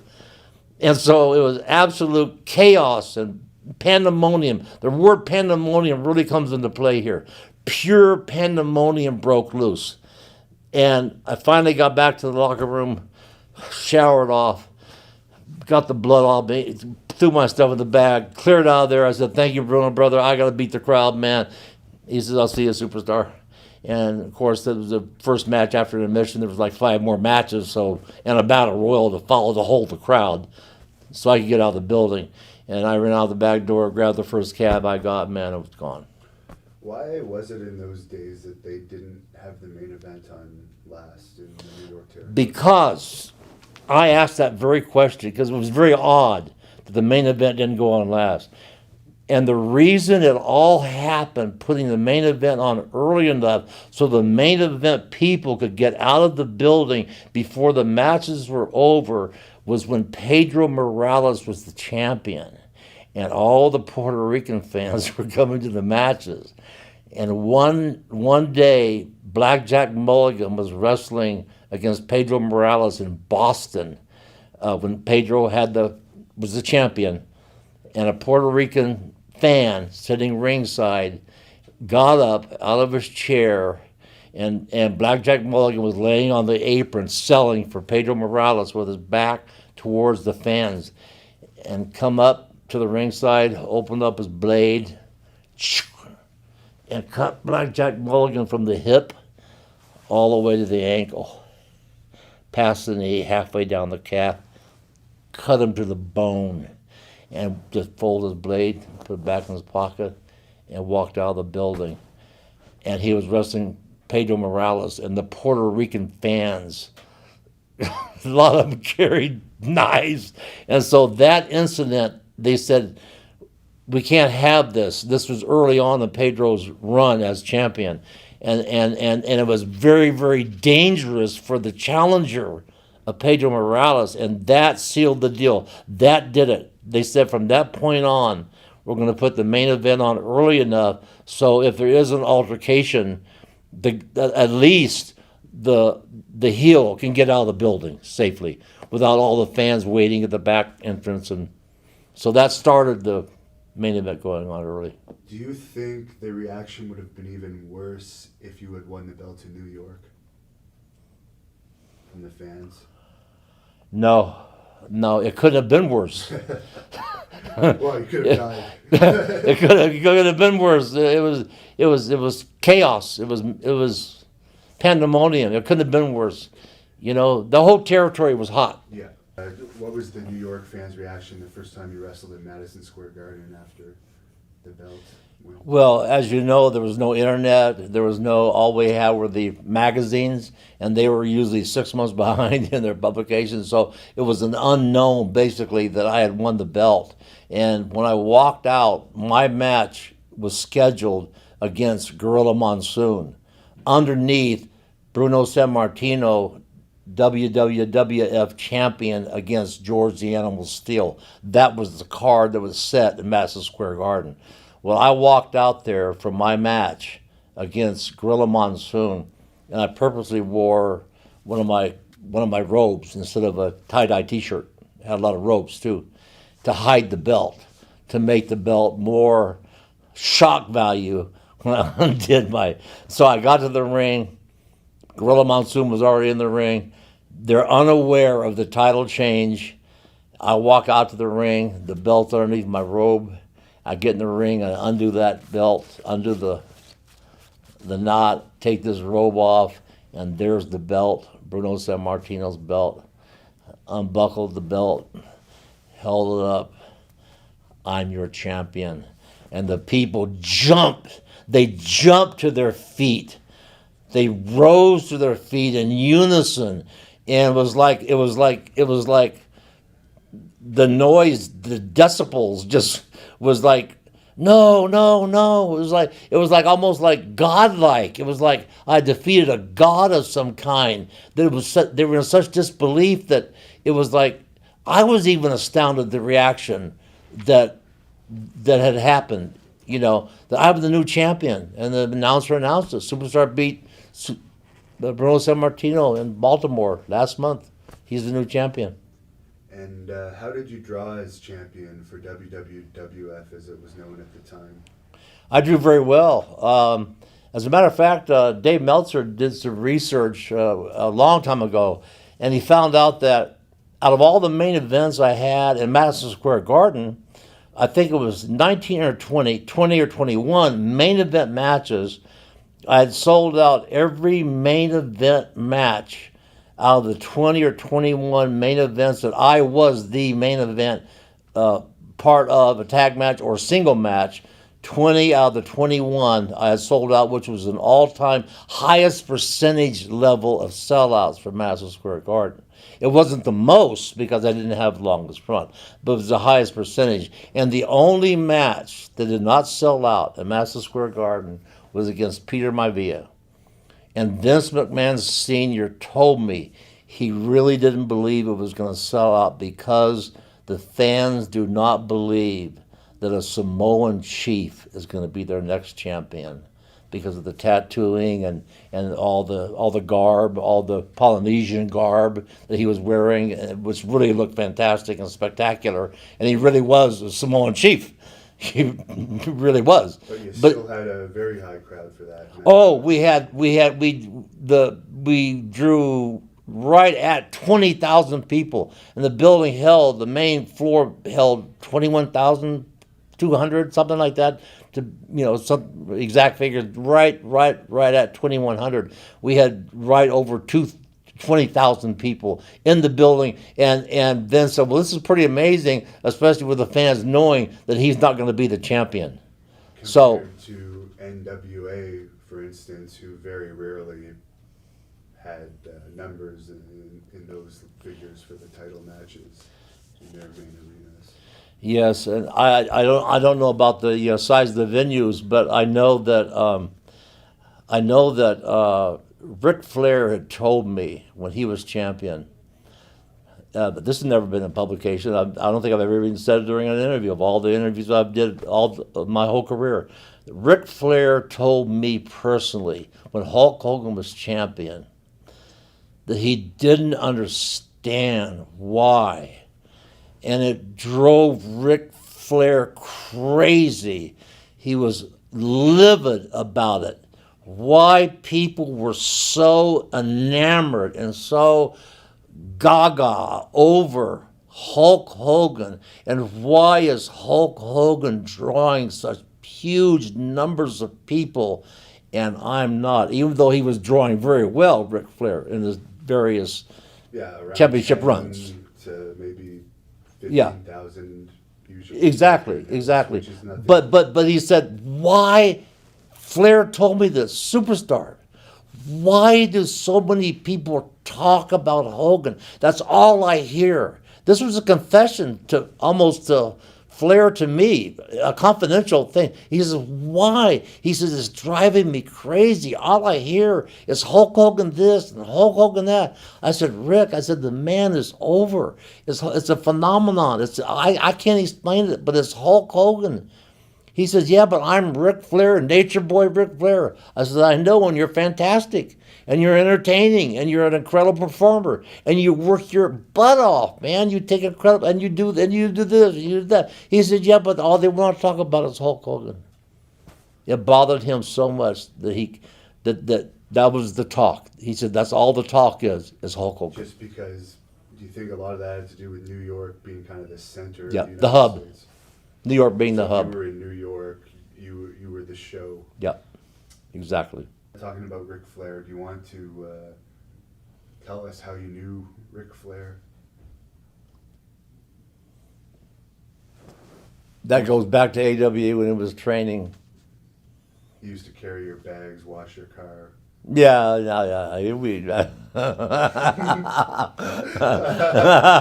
Basically, Drive my car. I'd stay over. He was your bitch. He actually modeled himself after you at first. And for a while he did, yeah. Yeah, for a while he You and did. Dusty Rhodes were two Yeah. of his Yeah. idols. So we were talking about the NWA Championship. You actually had a pretty big match during this run when you were WWF champion against Harley Race, who was the NWA champion. Can you tell us a bit about that match and why it was so special?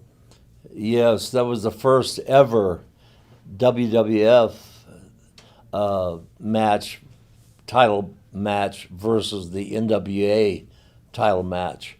And it was, I think initially conceived by Eddie Graham, and then Vince Sr. Jumped on board, and because I was really the first WWF champion to leave the territory and go to other territories and take that belt outside of the New York territory, and so it was such a natural to do in Miami because there's so many New York fans that would come down to Miami for the wintertime to get out of the New York weather, that being in Miami would have a lot of East Coast fans other than Florida fans.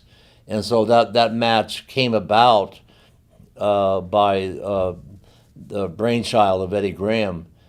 And of course it was outdoors at the Orange Bowl, and they insisted on going 2 out of 3 falls, and which the WWF was never, by that time, never a 2 out of 3 fall type thing. And I really kind of fought against it in the locker room. I said, you want us to go a full hour? I said, that's again NWA stuff, 1 hour matches. I said, WWF, I said, we're 15 minutes, we're 18-minute stuff, 20 minutes max, And I said, there's no reason. I said, to have the thing in a draw, I get a fall, Hardy gets a fall, and then the time runs out. I said, just disqualify me. I get a fall, we both get a fall, and then just DQ me, and I'll walk to the locker room. But there's no reason to stay out there for a full hour to wrestle. I said, it just doesn't make sense. An hour, I said, it's not even my style. I said, I'll go an hour, of course. But right away there was resistance to it because they had already planned on going a full hour, and it was raining on top of it, and it was outdoors. And I said to myself, whoever thought this deal up, being outdoors in the rain, is bad weather in Florida, very unpredictable weather, and sure enough, here comes the rain halfway through the match, and we're slipping and we're sliding. It made it very, very difficult. And I don't know, Hardy was a fantastic general. He could lead a match, and I had to slow way down to go that hour. And he would even tell me early on in the match, he said, Billy, slow down. We got an hour to do out here, brother. Slow down.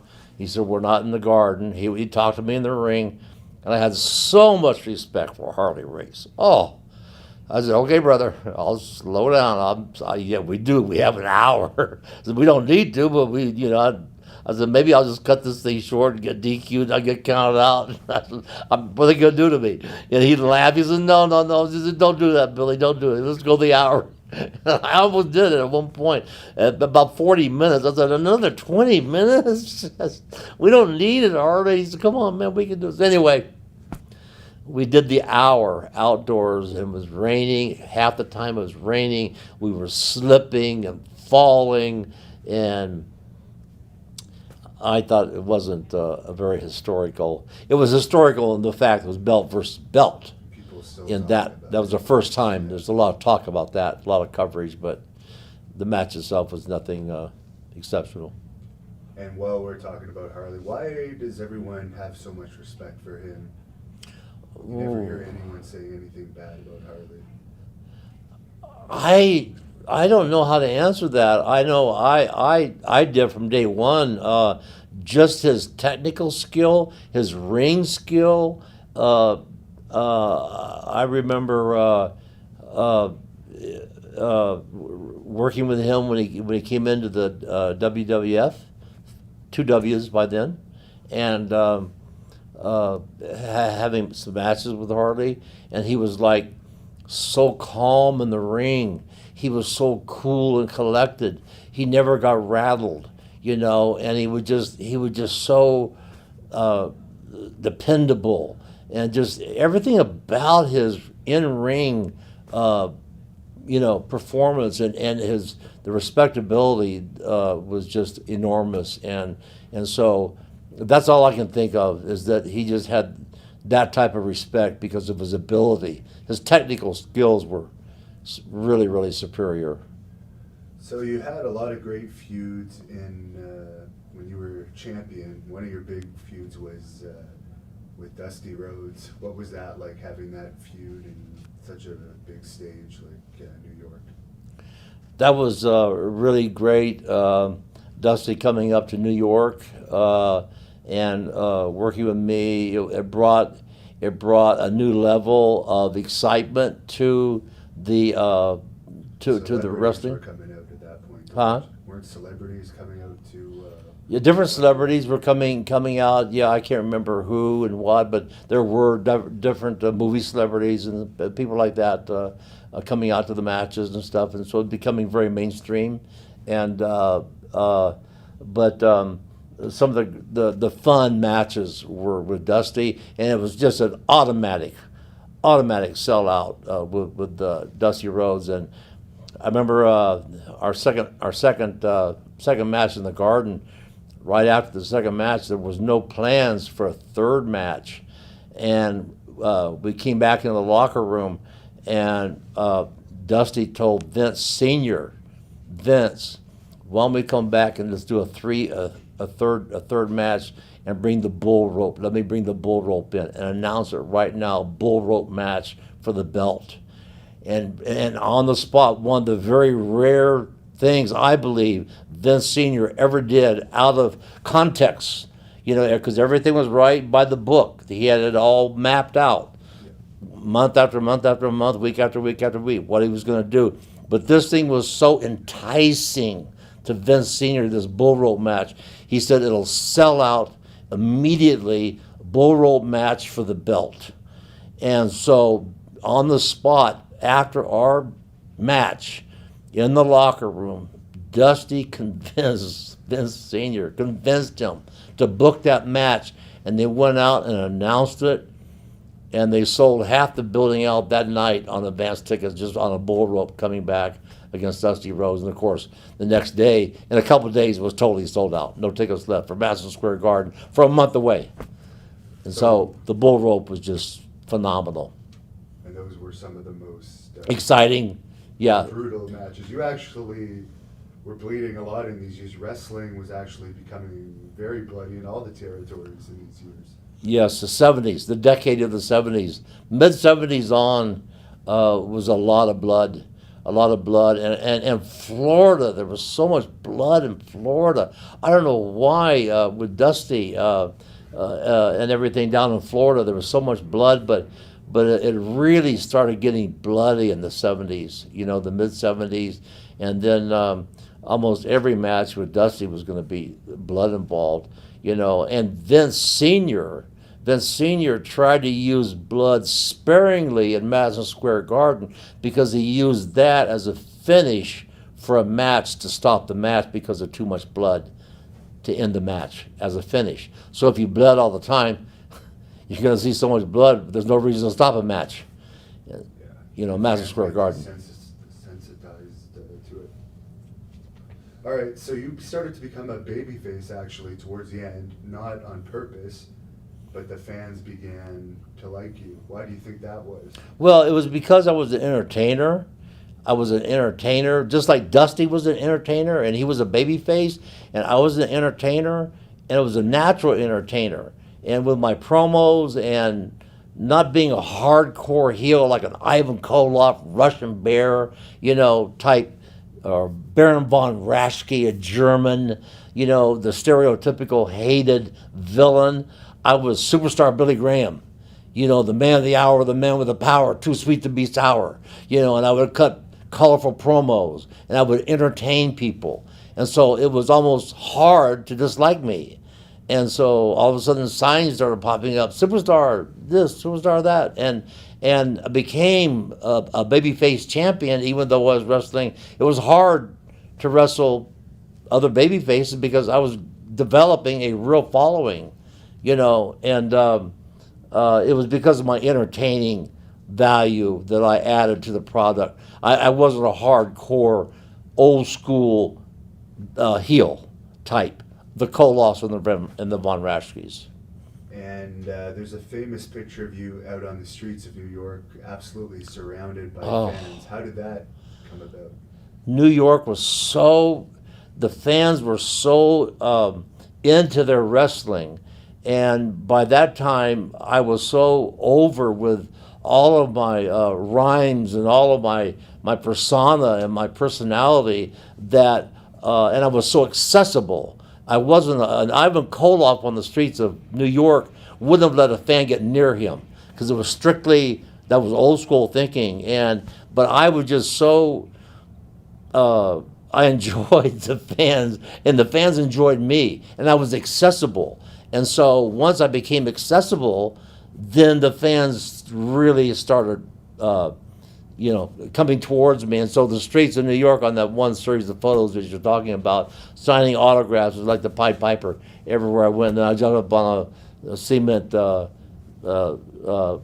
garbage can made out of cement and did that famous Times Square pose, ripped my shirt off posing in Times Square. They'd never seen anything like it. And it was really, really entertainment was what I was giving the fans. And they knew I was an entertainer, and I didn't try to hide being an entertainer. And so I was accessible, and I was fun. I was having fun with the fans. I wasn't being a heel of the fans. And so that just allowed more fans to come in. And that was my true calling. Yeah. Yeah, my true calling was to be a... Do you think you could have been, I've heard Vince McMahon say you could have been Hulk Hogan if they had let you have Yes. the babyface run, but unfortunately it was still senior running it at that time. Do you think you could have really exploded and become a worldwide phenomenon if you had had the chance? No question. I believe that. I sincerely believe that if I would have been given the push, and I'd talked to Vince Sr. one time about it, just once with Ivan Koloff, and as my tag team partner in the locker room, I said getting towards the end when it was time to give the belt to Backlund, I said, Vince, I said, do you realize that if you have Ivan Koloff turn on me, Would have been sellouts for months. In the garden, do an angle where he turns on me and double crosses me, and we come back and have a match, I will be the hottest baby face other than Bruno Sammartino. I made sure I threw that in because it was true. Could not follow his legacy, and I made sure that they knew about that. The thing about Bruno is he had a certain appeal to immigrants, and he really appealed to that New York territory where you had kind of a wide universal appeal. Yeah, I had a universal appeal. Yeah, I crossed ethnic borders where Bruno was really New York was so ethnic bound that the Italians and everything but I had crossed all lines, I had crossed all borders, and I had all types of fans. Well, yeah, the black people love the rapping and everything, and I told them, I said, just if you do it, I said we're gonna have a sellout after sellout after sellout. I said I'm going to be the hottest baby face other than Bruno Sammartino ever in this territory, and we're going to do nothing but big. And right before I give the belt to Backlund, right before the Monday night before I give the belt to Backlund, I have a match in Pittsburgh against Ivan Putski, a cage match, sellout, turn away 2,000-3,000 people. Friday night. Saturday night, Philadelphia, cage match against Bruno Sammartino. Set the all-time attendance record for the Spectrum. Almost 20,000 people inside this Philadelphia Spectrum for the cage match. They were this far from the ring. They put the chairs up. You could barely walk to get into the ring. It had so many people there. All-time attendance record. And then the following Monday, I give the belt up. I'm coming off of 2 straight turnaway sell, and Philadelphia sellout was like they turned away maybe 5,000 people. They said it was on the news. Don't go near the Spectrum. Don't go near the Spectrum. On the local news, there's thousands of people trying to get in the Spectrum. It's been sold out for weeks, and now we have almost 5,000 people trying to get in the Spectrum. There's cars everywhere. There's traffic jams everywhere. Don't go near the Spectrum. And so all of this excitement and sellouts right before I had to give this thing to Backlund. And I'm saying... It must have been incredibly frustrating for you. Yeah. It was, I really couldn't figure it out. I said, what, is he this committed to Bob Backlund? Is Vince Sr. this, and which he was, because he did not want to be proven wrong, Vince Sr. He had put a year into getting Bob Backlund over every week on television. Every week on a full year. And he did not want to be proven wrong. And he was going to go through with this title change, come hell or high water, an earthquake, a hurricane, whatever is going to happen. This thing is going to be changed, and Backlund is going to be my champion, no matter what. And I told Bruno. Oddly enough, Bruno didn't even know about the change in Philadelphia 2 days before. The Saturday, the night we had our big cage match sellout, 2 days before I gave it to Backlund. He said, "You're going to do what on Monday?" Because Bruno was just working sparingly at that time. It wasn't really in the loop and didn't want to be in the loop. I said, "Yeah, I'm giving the belt to Backlund on Monday." He said, "You're what? You're giving the belt to Backlund?" He was that far out of the loop at the time. And I said, "Yeah, it's been set up for months." I said, "I'm going to give the belt to Backlund." He said, "Oh, my God." And I came so close to giving the belt back to Bruno in Philadelphia during that cage match, because it was the first guy out of the cage was the winner. And I was gonna do a double cross, and I told Bruno, you might be coming out of here the champion again." He says, "Oh, Billy, don't do that." He says, "Please don't do that to me." And I was gonna double cross Vince Sr. and do something where I was hurt and I couldn't get out of the cage, and Bruno would have to leave the cage first or expose the business. And I came that close to doing it, so it would throw the Bob Backlund switch off. You couldn't put Bruno Sammartino against Bob Backlund, or against, But you did. You ended up doing what you doing were it. Oh, supposed yes, to do. had to do it. Yeah. Of course, those thoughts were to go through your head. Can you tell us about that night where you had to lose the title? Oh, it was depressing. It was depressing because if I wasn't such a success, had been such a success, and knew I was going to continue to be a success, it wouldn't have been as difficult. But coming off these 2 or 3 sellouts, everything sold out and turned away, record crowds, red hot. I'm saying, what is the sense? This doesn't make business sense to turn this thing over to a kid, to a kid. I mean, it was very depressing. And I remember I had to wrestle down in New Jersey somewhere, and that night Valerie was out. We stayed out on Long Island. After the match, I just went out and got her and drove down to New Jersey somewhere, and that's it's over. Was that it? Was there any rematches with Backlund? Oh, yes. I had three rematches with Backlund. Everything sold out, of course. And then had matches in other cities with him, and then started working with Dusty to support Backlund, working with other people on top. And Vince had to load up the cards with Andre and myself, and matches like that to get houses with Backlund, because they just did not accept Backlund as champion. It was force fed, and it was so obvious that you're giving it to almost like a child, taking it from Sammartino, my God, a living, breathing, idol, a true idol in every sense of the word, and then coming off of me, with everything that I had to offer, the physique and everything, the pandemonium and all the sellouts, and then handing it over to a kid. What was the crowd reaction when he won the title that night? Oh, the crowd popped. They it was nothing like the pandemonium in reverse when I took it from Bruno, but yeah, the crowd reacted, sure, So what ended your run in WWE? What made you? Well, I just got tired, after that, 7 months. I think I lasted about 7 months after that, and I just got tired of working and wrestling, and I said, I just need to take a break and get away from this thing, and I did, I was tired of supporting Backlund, to be honest about it, and playing a supporting role, you know. And so I just said, with you on the cards and with Yeah, the staff exactly. cards, Yeah. Vince was guaranteed Yeah. to still have the good Right. crowds.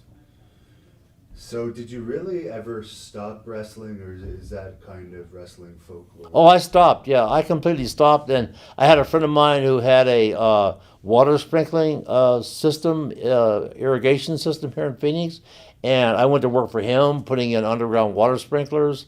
And right after that championship run, I completely quit wrestling. I totally lost all interest in it, and didn't want to wrestle. And so I just get a job. And you didn't mind working a normal job? After No, all that? I didn't mind at all. I didn't mind at all. It didn't bother me because I never believed my own PR. I never believed the whole championship thing, the whole, you know, even though everything was sold out, it was great business, it was fun, it was this, it was that. I never believed the champion thing was real. I never believed the whole thing is it's a fairy tale world we're living in here. It's a work. Come on, everybody, it's a work. You know, I didn't believe my own PR. That's why it was easy for me to transition to a normal job. I didn't believe my own PR. And what was with the rumor that you were dead? Gorilla Monsoon said he heard that I had passed away from some unknown strange illness. And he called some newspaper in Phoenix, because he knew this was my home, to confirm it. And nobody could confirm it, so he just assumed that it must be true. So he wrote the article, "The Superstar Billy Graham has sadly passed away." And I said, "You really wrote the article on those circumstances, that just because nobody could actually confirm that I had actually died, that you just assumed that I had died, and you wrote an article?" He said, "Yeah, I guess I shouldn't have, but I did." That is so bizarre. Did you hear about the article right away, or? Yeah, it didn't take long. Yeah, it was in the New York Post, New York Yeah, Times. everyone knew about it. Yeah, Superstar Billy Graham had died, you know. So you had your hiatus, which was, I'm not sure exactly how long, and then you decided to come back. What led to your comeback? Was it money? Yeah, well, yeah. I wanted to make some money, and I was still in physical, good shape. I was physically healthy still, and so I decided I'll just give it another run. But I'm not going to come back as the Superstar Billy Graham, and I changed my my attire, my look to a karate gimmick look, out of. Was karate popular at the time? No, not at all. It was a rebellion position on my part, that I'm not going to come back as the Superstar Billy Graham. I'm going to come back as another character, because I don't even care, because it was really a miscarriage of justice, even though it was business and I knew it was coming and I agreed to it and everything like that. And but I said it just wasn't right. It was a bad decision to make Backlund champion when I was so hot, red hot, that he should have at least stretched it out a little bit longer, or even put Backlund on the shelf for a bit to get. We were drawing real money, Yeah. big sellouts, turning people away.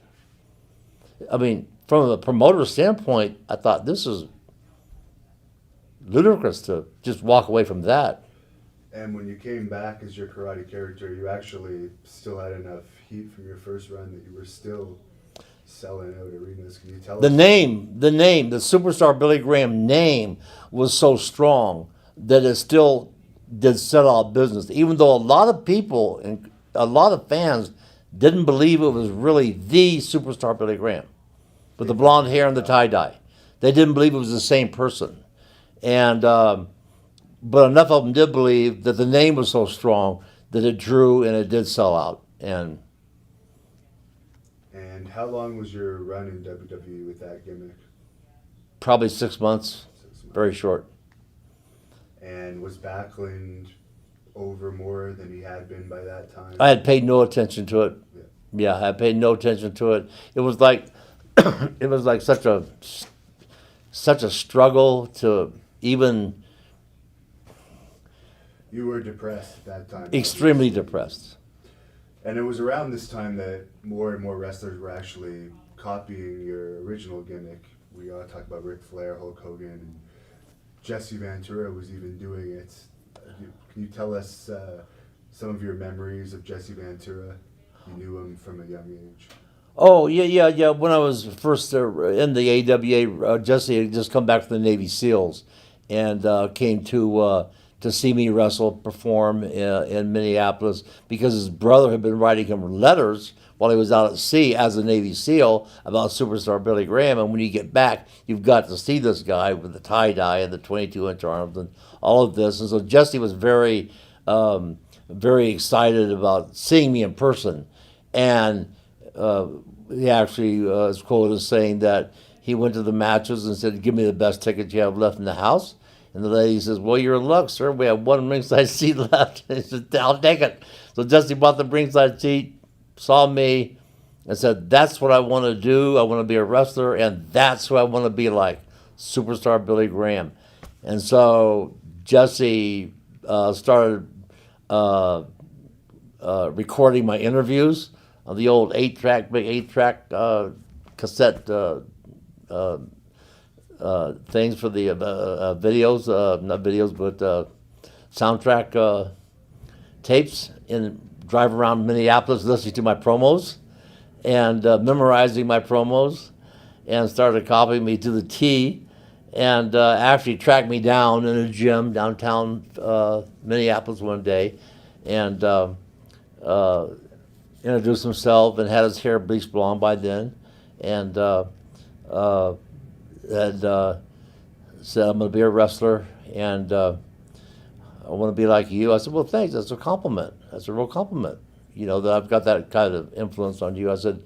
He said, "What do you recommend? How do I do this thing?" I said, "Well, if you don't want," I said, "this is your home." I said, "It's best to go away and learn how to be a wrestler in some other city so you can come back to your home as a polished wrestler and be successful." I said, "You don't want to go through the early stages of your career here in your hometown." And so that's what he did. I think he went to Portland and started his career in Portland. And there's actually an interesting story you told me about how Jesse met his wife. Oh, Can you share that with us? yeah, that's a good story. Jesse was bouncing in a nightclub, and his wife, to-be, his future wife, was a biker bar. She came in and said he had had his hair bleached blonde by now, and said, "You look like superstar Billy Graham." And we do kind of have some features that we kind of look alike a little bit. And she says, "You really look like superstar Billy Graham." And he says, "Well, I should. I'm his brother." He says, "You got to be kidding. You're his brother?" And he says, "Yes." And she says, "I really like his body." And Jesse said, "Well, I like his body too. I want one just like it. I want a physique just like my brother, superstar Billy Graham." She says, "No." She says, "I really like his body. I really like his body." And so Jesse caught on, and he said, "Well, if you want his body, you got to go through me first." And so she says, "Okay." And so I was told this story later by Jesse and Terry Ventura. And so, sure enough, they have their little fling, and they fall in love, and they get married, and she eventually becomes the first lady of Minnesota, Terry Ventura. Would you say you're most proud of Jesse, of all of the wrestlers who have kind of looked up to you over the years? I guess I'm very proud of him. I mean, he's such an individual, so unique, even outside of the world of wrestling, of course, being governor, and he's very different. That's for sure. But he's just a lot of fun, and it's really, really nice to have people think of your image so much that they want to copy you and be like you and look like you and aspire to perform like you and to impress them to that degree. It's very much of a compliment. A lot of fans got very jealous of Jesse and Hulk and people like that who were trying to impersonate my look, and would actually tell me so. I said, "But don't worry about it." I said, "It's a compliment. It's a compliment." I said, "To try to be like someone else." I said, "That's the way I see it. I don't see it as them stealing anything from me or taking anything from me. I see it as a compliment that I have something to give worth taking, you know? And so that's how that happened. So after your run in WWE, your second, or your run as the karate character, you ended up returning to Mid-Atlantic Wrestling, which was an NWA territory, as the old superstar Billy Graham. What made you go back to your roots and get into that territory as your old character? Well, Dusty was the booker by then. Dusty had come into the Carolinas and he was the booker. And I thought this would be a good change. I'd never been there to that territory. And I said, you know, it'll be good. And it was good.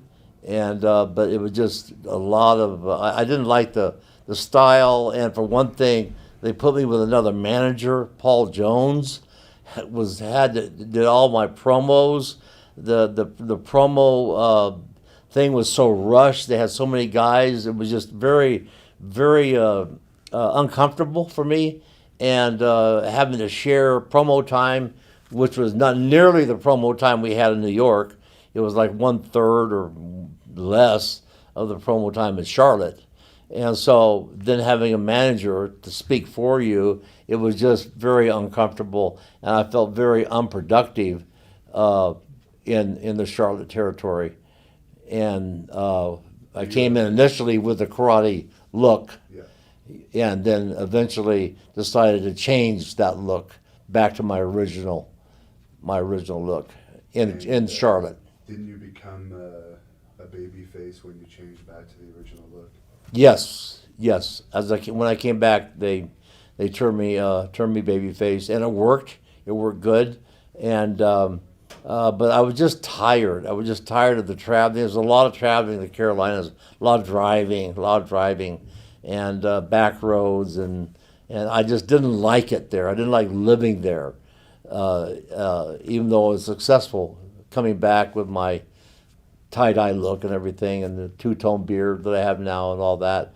Very successful, but I just didn't like the overall territory as a whole. So you started as a babyface there for the first real run as a babyface. Then you went back to the WWE, this time as a babyface. What was there? Did you come in and suggest that you wanted to be a babyface? Did they want to bring you in? How did that come about? Well, it was also because that I really didn't have the when I came back with the two-tone goatee and everything, and I didn't have the mechanical skill to be a heel and take bumps like a heel should really take bumps correctly. Like you can get away, a babyface can get away a lot easier without having to take bumps for the heel. The heel needs to take bumps for a babyface. There's no question about that. And so it was just easier for me and my persona and my promos and everything, and physically. And I suggested that to Vince, and he agreed. And so we brought me back in with being a babyface, and instantly did an angle with Butch Reed, and which was a mid-card angle. Yeah. It wasn't a full-blown main event angle. It was a mid-card angle. And it was around that time that you actually had to get a hip operation. Yes. It was beginning to get so bad, the pain, that I finally had to stop wrestling and become more of a commentator. Vince said, let's try you commentating. And he was very accommodating to me, and I really enjoyed commentating, and thought I was doing well at commentating. And but then I had my hip surgery, and then continued commentating, and then Vince thought I would do well as a manager with Don Morocco. And so we gave that a little bit of a run, and I just wasn't comfortable. I was hurting. I was having all kinds of physical problems, and my heart wasn't into being a manager. Was it because also you just really didn't connect with that particular wrestler, or? Oh no, Don Morocco was great to be a manager for because they were really giving him a big push, and he was really over. And but I just didn't. And I really cut some good promos for Don. They had him coming out in the tie dye and He- coming out to Jesus Christ Superstar. Right, exactly. But it just didn't work because it didn't fit for me either. And I would rather have been just a straight commentator instead of a manager. I enjoyed commentating much more, and I believe I should have really been given a chance. You commentated SummerSlam '88. SummerSlam, exactly '88, with, right? Gorilla Monsoon. Right, with Gorilla Monsoon. Much of the, I really enjoyed that. I thought I did a good job. I got a lot of good compliments off of it. And but Vince just wasn't into me being a commentator. He just didn't want to do it, didn't want to go for it. And I thought that I was really catching on and having fun doing it and enjoyed it. And but Vince just didn't want to go for it, just didn't want to do it. And I got the phone call one day, and he said, "Superstar, quote, we're going to have to put you in the bullpen for a while." He says, "I'm just not happy with the commentating." He says, "You're doing a good job, but I just don't think it's working out right, and so I'm going to have to put you in the bullpen." I said, "Oh, okay," and so that means I'm not going to be having a job. He says, "Well, if you want to put it that way," that's what it kind of amounts to when you get put in the bullpen. So. Did Morocco's getting fired have anything to do with your end to managing him? It probably sealed the deal, and I forgot the exact details of his firing, but I believe he was asked to do a urine test for Nick Bockwinkel, and he. yes, that was exactly right. Can Right. you tell that story? I can't remember the details of it. I can't remember the details He of ended it. up urinating on an agent, On the what? but I think Nick asked him to piss in the cup, and he pissed directly on the agent. And just a little bit about your time in WWE at this point. What was the steroid use like among wrestlers in this era of WWE compared to your first run in WWE? Oh, it had exploded. The use of steroids had exploded to a new, before it was, no one was really doing it hardly at all that I was aware of. But now on this run, it had really, really taken off, and guys were really using a lot of steroids, and it was pretty obvious, and also other drugs, and but steroids had really taken off by this time. Would you see the steroid use in the dressing rooms? Oh yes, very blatant use. I had given a couple guys some shots myself in locker rooms, and right out in the open, and there was no even attempt to conceal it. The agents didn't really mind. Wait till an agent was out of the room or something. Yeah, it's very simple. And there was actually a doctor at the time who was actually selling steroids and other drugs to wrestlers right in the WWE locker rooms. Was he there every night, or was it at certain TV tapings? How did that work? Yes, that was Dr. George Zahorian from Harrisburg, Pennsylvania, and he would come to the Harrisburg the tapings. He would come to our tapings and be in the arena and openly sell steroids and other drugs backstage in the locker room to the wrestlers, and right out in the open. So there was no trying to conceal it. And so it was right in the dressing room. Oh, in the dressing room, yes, absolutely, right out in the open, the dressing Had a room. big bag of Yeah, whatever yeah, you have a wanted. bag with your name on it and So you everything. would pre-order these. Pre-ordered, yeah, a lot of pre-orders, and he had already have them packed. Billy Graham, so and so, And then others would, a lot of times, would just buy on the spot.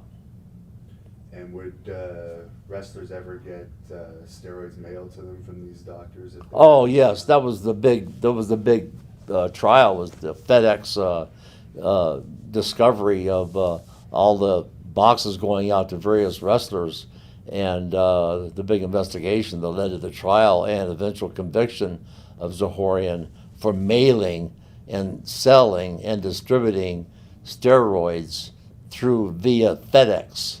And so that was actually what he was convicted on, mailing steroids via FedEx.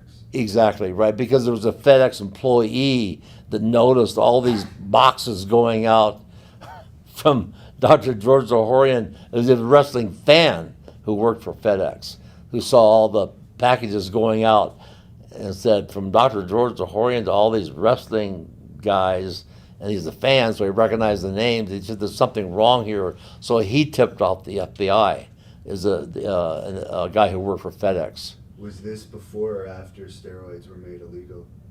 This, I can't remember. It might have been probably before, during, and after. Right. Most likely.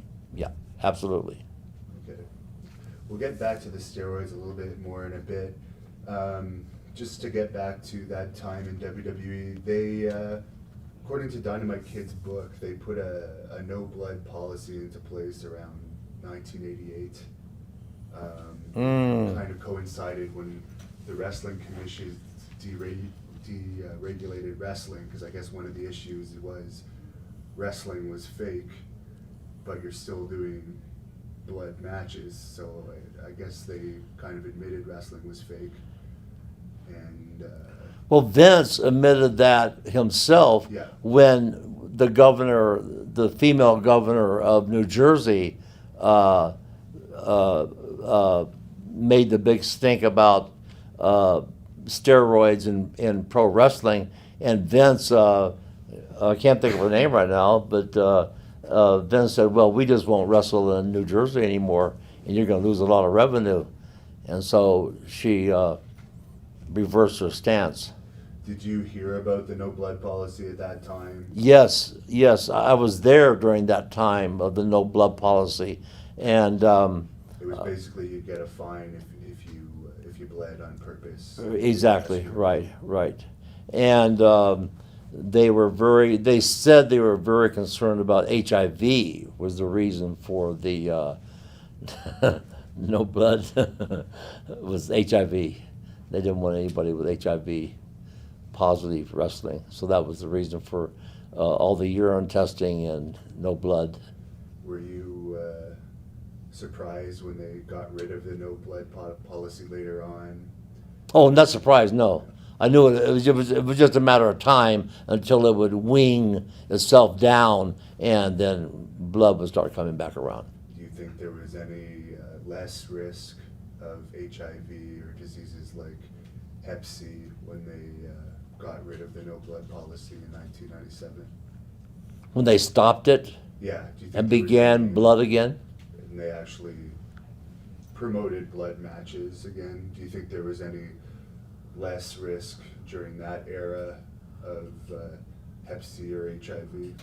Oh, no, there was no less risk. There was, since they started introducing blood again, there was a bigger risk because of allowing blood, So you think it was a business decision?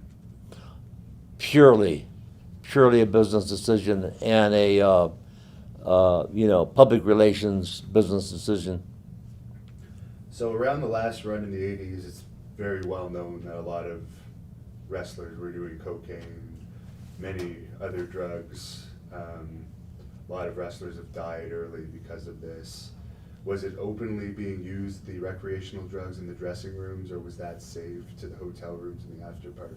I had seen it openly used in locker rooms, other drugs such as cocaine. I had seen it openly used when an agent wouldn't be in the room or finagle it, or into a restroom or something. Yeah, it was very active backstage, very active. And finally for the 1980s, a wrestler that was from Phoenix, big bodybuilder guy that started to get a huge push in the 80s, was the Ultimate Warrior. What are your thoughts on the Ultimate Warrior, and did you know him at all, being from Phoenix as well? I never really socialized with him.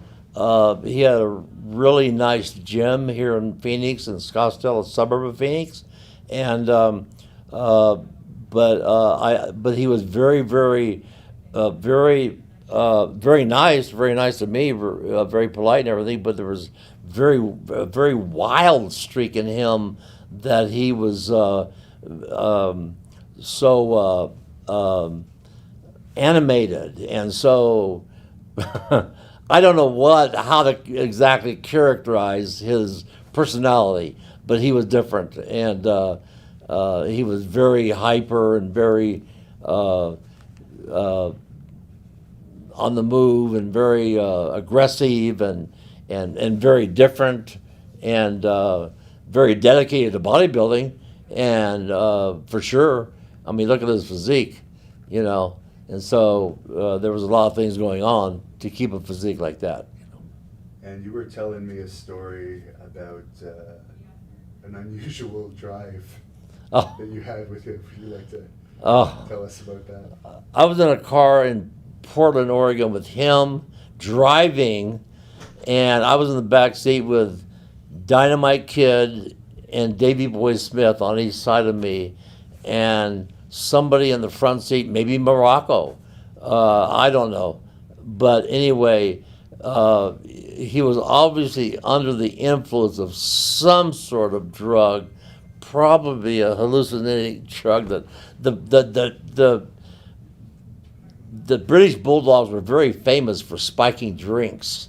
They had put a lot of drugs in a lot of people's drinks, and I doubt that they had spiked anything to the Ultimate Warrior's drink, because he didn't need any assistance to indulge. But it was just a 90-mile-an-hour ride through suburbs to get to the arena, and the Bulldogs were laughing hysterically, and I'm frozen, sitting in the middle and watching the Ultimate Warrior out of control, and it was just a ride from hell, and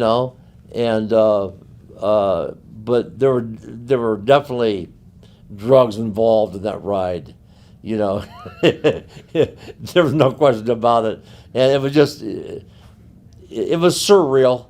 It was surreal. Thank God we all lived through it, and there was but it was so bizarre, because the British Bulldogs just acted like they didn't care that we were going 80 and 90 down side streets. And the Ultimate Warrior was hell-bent on taking shortcuts to get to the arena in a town that he knew nothing about. So, speaking of the Bulldogs and their ribs, probably the most infamous rib they ever pulled was, I don't know if they were actually involved in it, you might know more of the story, but the story of the British Bulldogs and the Rougeau brothers. Oh. Were you in the WWE? Oh, I was there. I saw some of the ribs they were pulling on. The Rougeau brothers were very serious. In one town, while the Rougeau brothers were in the ring wrestling, I saw Dynamite Kid pull out a pair of scissors that long, sewing scissors, for seamstress would use, and cut their pants legs off at the knees, their street clothes pants legs off of both the Rougeau brothers off at the knees while they were in the ring.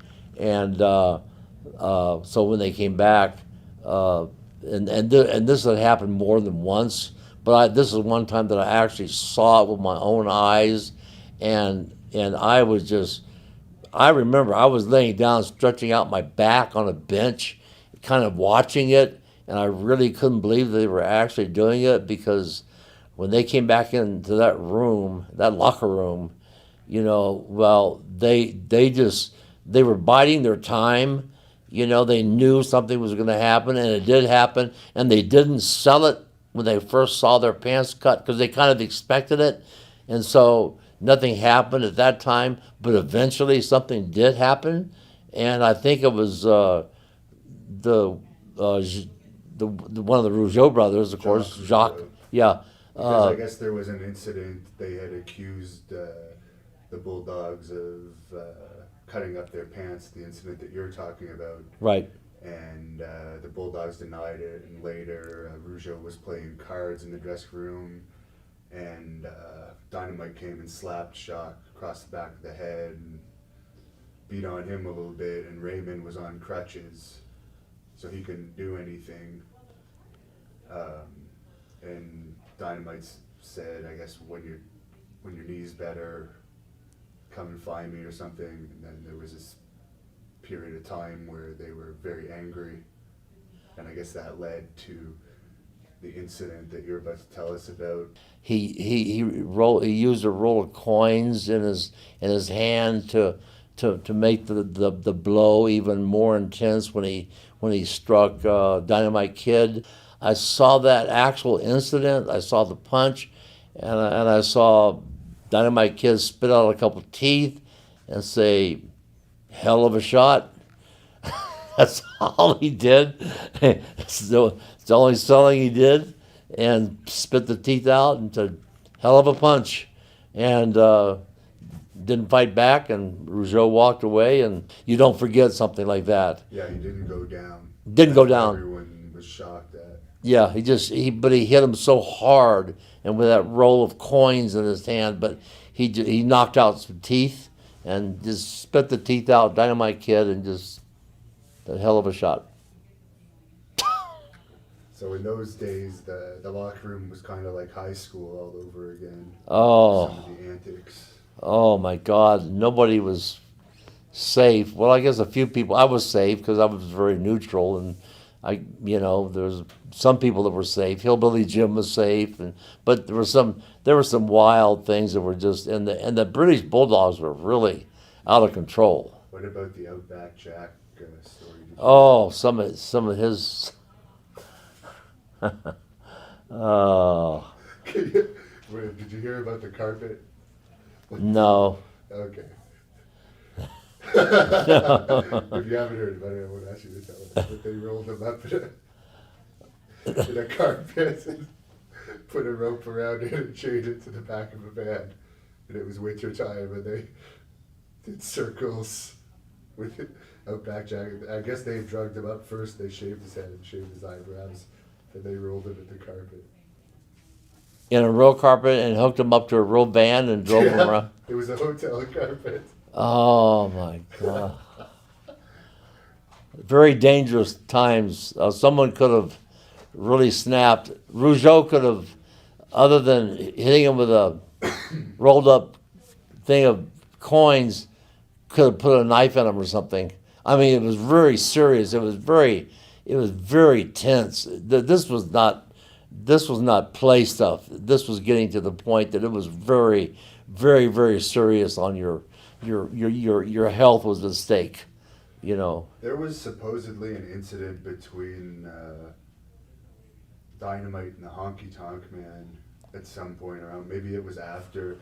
It was over Harley Race having the stomach operation. Honky Tonk Man had jokingly made a comment, and apparently. I was unaware of that. I want to just say a good memory of the Honky Tonk Man. Do I want to do I have a good memory? Do you have anything? No. Did you not like him? Oh yes, of course. Okay. Yeah, absolutely. But I mean, I have no stories. The Honky Tonk Man, yes. First of all, he had such incredible longevity in the business that it's amazing that he's lasted so long. His career is so long. And I think that's because he is very smart in the way he's not abused his body, taking unnecessary falls something, taking a fall not even nearly the degree a Hannibal would take, not even close.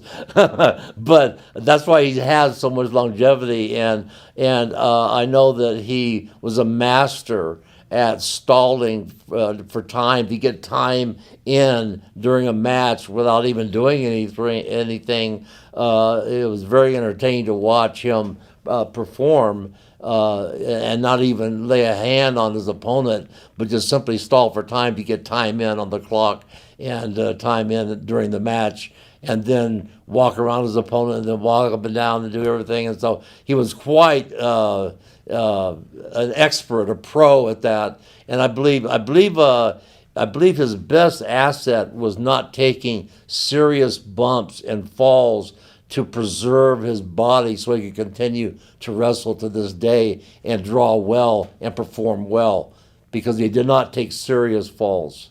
And what do you think of him as a singer? As a singer, oh, top 40, number one hit. We've actually performed together once. You're kidding. At the time of the big steroid trial with the FBI and WWE, you were making a lot of public appearances and basically speaking the truth about the steroid problems in wrestling at the time and the drug problems in wrestling. And at the time, a lot of people didn't believe you, but since then, many wrestlers have written books, and it's come out that they have admitted to taking steroids and drugs throughout their careers. And more than that, wrestler after wrestler after wrestler keeps dying at young ages due to sometimes cocaine overdoses or just heart failures, that probably had a lot to do with past drug use, dying at such young ages. Do you kind of feel redeemed now that nobody's going to say you were lying about that anymore because it's been proven? Yeah, it's kind of a hard thing to say that I feel redeemed over people dying, that I don't think is the way to phrase it.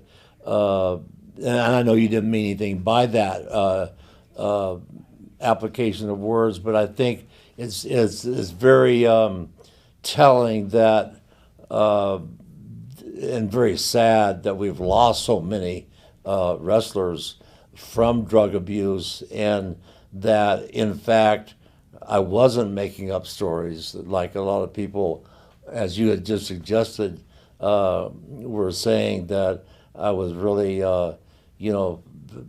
prefabricating stories and stuff like that about drug use and steroid use and things like that. And so it's very ironic that it was almost like a prophecy that I was saying that has come to pass. And it's very tragic that people have had to lose their lives over the drug use. It's been an epidemic, basically. Nothing like it in any other sport. And you were saying it because you suffered some injuries at the hands of steroid use. Do you want to talk about some of the effects that steroid use has on the body? Yeah, of course. I had suffered avascular necrosis of the hips, and that's from prolonged steroid use and heavy doses. And what that is, it's a disease that shuts off the blood supply to the hip joint, and therefore the bone joint dies. And actually, my doctor who did my first hip replacement in 1987 coined the phrase "the death of a bone" from steroid use. And that phrase, "the death of a bone," is used in medical literature now all around the world. And that was the reason for my first hip replacement and my subsequent hip replacement and a future ankle fusion. And like my orthopedic surgeon has said, Dr. Lawrence Dorr, superstar, all your problems are caused by steroids. And so once it became rampant, and like you said, like you just mentioned, the people that have died from complications of steroid use and other drug use in pro wrestling is almost beyond belief. It's almost beyond belief. So many drug-related deaths in pro wrestling, for it to have ended up like this, it's tragic. There was a famous interview at the time on the Arsenio Hall show with Hulk Hogan, who has since admitted to being a steroid user. At the time, he had said that he did not take steroids other than for medical purposes, and that you were a steroid abuser, and you had been a star in the 1970s. Now we've seen that Hulk Hogan has had many back operations, and I believe he's had quite a few surgeries, and he's admitted to steroid use and cocaine use in his book. How did you feel at the time that he was saying that stuff on TV about you lying when you knew it was true? And yes, I recall that vividly, and I found it so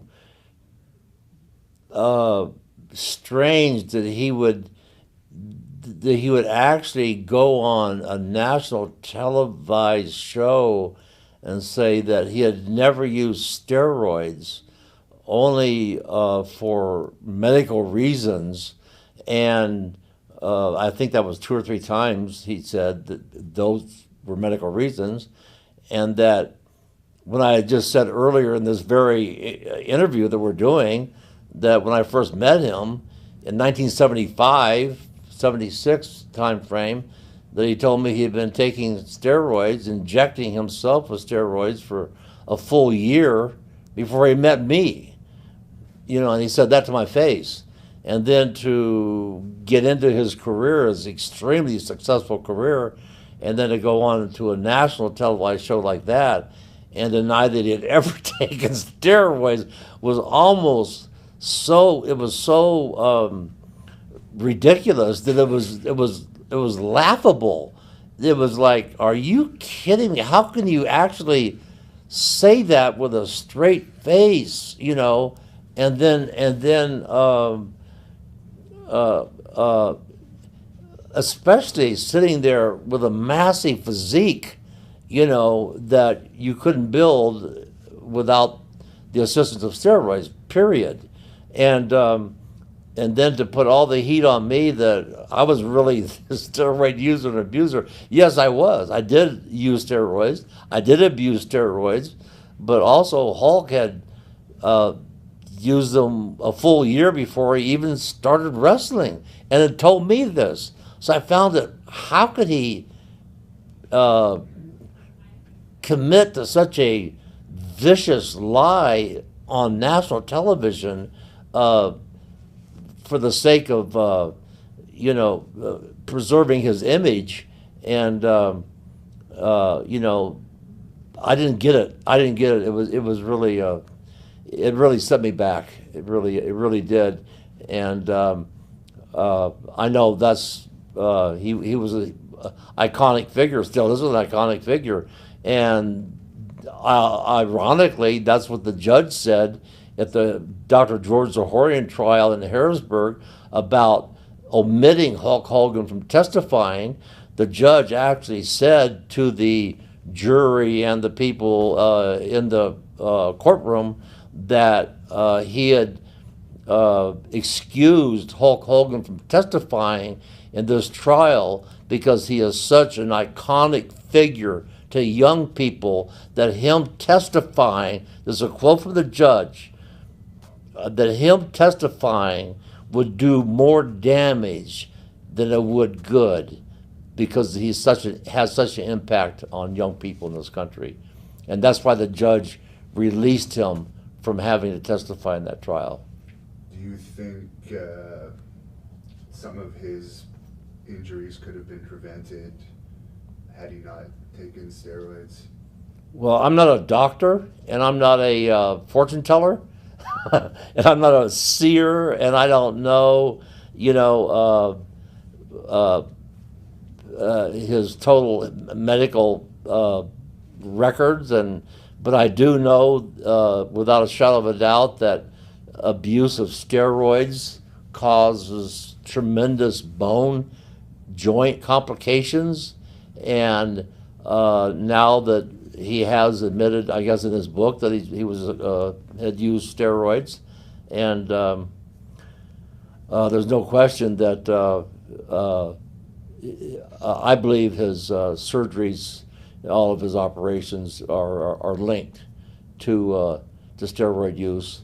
There's just too many operations. You know, I mean, like I said, I don't know because I haven't seen his medical records, and it's just my speculation, but I would have to say yes, it's definitely related to steroid use. And of course, you were his inspiration in getting into the wrestling business. Him and you were together in the 80s in some vignettes and at the first ever Slammy Awards. So you've been friends, and of course in the early 90s, you obviously went through a patch where you were enemies. How is it between you and Hulk Hogan today? Oh, I think everything is fine. I don't know if it will be after this interview, but I'm just speaking the truth. That we've really years ago decided to bury the hatchet between us and put everything behind us, and everything. And I consider him, you know, there's no question he's an iconic figure in this business. There'll never be another Hulk Hogan, just like there'll never be another Arnold Schwarzenegger. There just won't be. And everybody made those mistakes. He wasn't the only one. Oh, of course, exactly right. And he's only human. And but I think I have said a lot of things that I wish I could have taken back on television in major broadcasts and things like that. But I found it bizarre that the judge would let Hogan go without testifying in the Zahorian trial because he felt it would do too much damage to children nationwide. But I guess because if you're on cereal box covers and you're Hulk Hogan and you're at your absolute prime, and the impact that you would have, it probably would have destroyed his image to children, millions of children. All right, so now on to the Hep C stuff. Can you tell us how you found out you were Hep C positive? Yeah, I found out that I had hepatitis C visiting my healthcare provider, my doctor. One day she was just looking at me, and I had a lot of red blotches on my skin, and she said, that looks like side effects from hepatitis C right here in Phoenix. Dr. Deborah Michael, she's retired now. And she says, those look like hepatitis C red, little red lesions. And she says, I'm going to test you for hepatitis C. I said, sure. And sure enough, she pulled my blood and came back positive for hepatitis C. And she said, you have hepatitis C, and, you know, we're going to have to decide what to do about this. This was, you know, I've had my liver transplant now coming up on 10 years, 2002. I had my liver transplant October of 2002. So by the time this airs, it's probably be past October. But nevertheless, I'm almost 10 full years into a liver transplant. And right before that, a couple years, I had suffered with side effects of hepatitis C before the transplant. And it was really, really, you know, a very, very disturbing fatigue and the bleeding, internal bleeding, and loss of appetite, and all kinds of complications from the hepatitis C virus in the liver, causing cirrhosis, causing scarring of the liver, which cuts the blood supply and blood flow of the liver. It shuts that off. And so things start to back up and go haywire, and it really gets nasty towards the end stages of hepatitis C in the liver. Why didn't they try and treat you for it through the normal means of treatment when they first found out you had Hep C? Well, they didn't want to treat right away. They wanted to keep an eye on me, and then for about the first 6 years of discovering that I had hepatitis C, I'm saying the first 6 years after my transplant is what I meant to say. They were testing me once a month, my blood, to check my liver enzymes here at the Mayo Hospital in Phoenix. And I'd gone out of town to visit my daughter for several months and was not available for monthly blood testing. And so they felt that since I wasn't testing on a regular monthly basis, that disqualified me by not having a constant blood count every month, was their reason for, the Mayo Clinic's reason for not putting me on a regimen to combat the hepatitis C virus. Okay. And I argued that point because I said, well, for one thing, I was out of town across the country, and I'd been faithfully getting my blood checked every month since my liver transplant up to that point, and but they drew a very tight line and denied it. Did you think you may have caught Hep C from wrestling and all the blood matches you had right away, or were you kind of confused? Oh, I knew it, and the doctors knew it, that they automatically felt that all the co-mingling of blood in professional wrestling, since it's a blood-borne disease, that I had definitely contracted hepatitis C from another wrestler bleeding on me into an open wound, and the doctors were totally convinced that the co-mingling of blood was how I contracted hepatitis C. How many double blood matches do you think you had in your wrestling career? Oh, uncountable. The decade of the 70s, especially the second half, were constantly blood matches. I mean, my God, it was just, you look back at the old wrestling magazines, and every wrestling magazine has a wrestler on the cover with blood on his face. If you look back at the old vintage magazines, and the decade of the 70s was nothing but bloodbath matches.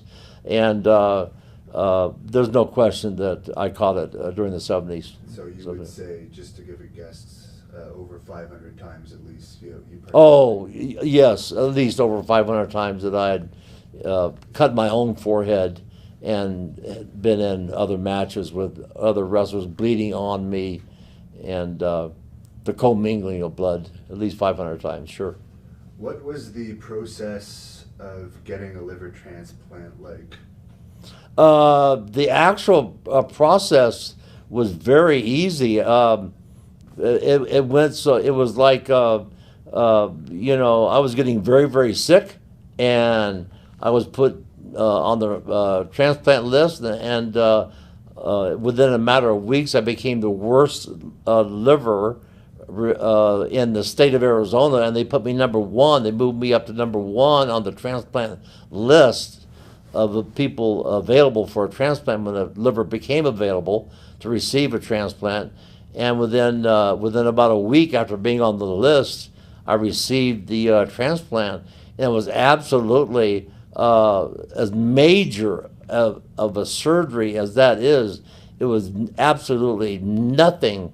As far as, I think I went through more pain through my hip replacements and more struggling to rehab with my hip replacement than a transplanted liver.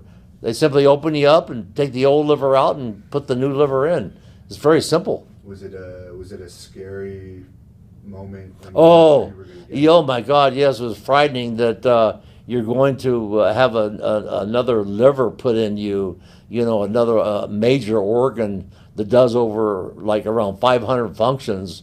I mean, my God, it was very. When we got the phone call, I was sitting with Valerie and got the phone call from the Mayo Clinic. Said, "Sir, we have your liver available. Get to the hospital now." Oh, man, the heart rate, your heart rate goes up, and we have the liver. I just got on the liver transplant list 1 week. I was only on 1 week, and a liver became available. A young girl, 23 years old, was killed in a car wreck. They kept her alive to harvest all of her organs, and it was absolutely, beyond. There was fright involved because you're gonna be put under. They're gonna open you up. I mean, they open you up. They open you up, and they cut that liver out, and that liver, they said, was I saw my old liver. I went to the lab at the Mayo Clinic and actually looked at my old liver in a jar the size of a big thing that you get water out of, and it was full of scar tissue and the cirrhosis of scar tissue and swollen, almost the size of a basketball. And they cut that thing out of there, and they kept the young girl alive. She was only 23 years old. They kept her alive on life support system while they harvested her organs. And she was a donor. I got her liver. 2 Navajo Indian girls got her kidneys. A lady got her heart. And I got to the Mayo Clinic, and man, they cleaned me up. I showered, I cleaned up, they shaved, and got everything ready. And it's a liver transplant. I mean, my God, I'm getting somebody else's liver put in me, and a girl's liver. And that was one of the miracles of a liver transplant, that you can use female or male liver. They're interchangeable. It's the only organ that is interchangeable if you're male or female. And so the surgery went flawless, barely 4 hours, and normally it's a 7-hour surgery. Absolutely flawless. It was nothing more than me going to sleep and waking up with a new liver. And I instantly felt better when I came out of anesthesia, when I was, back awake again.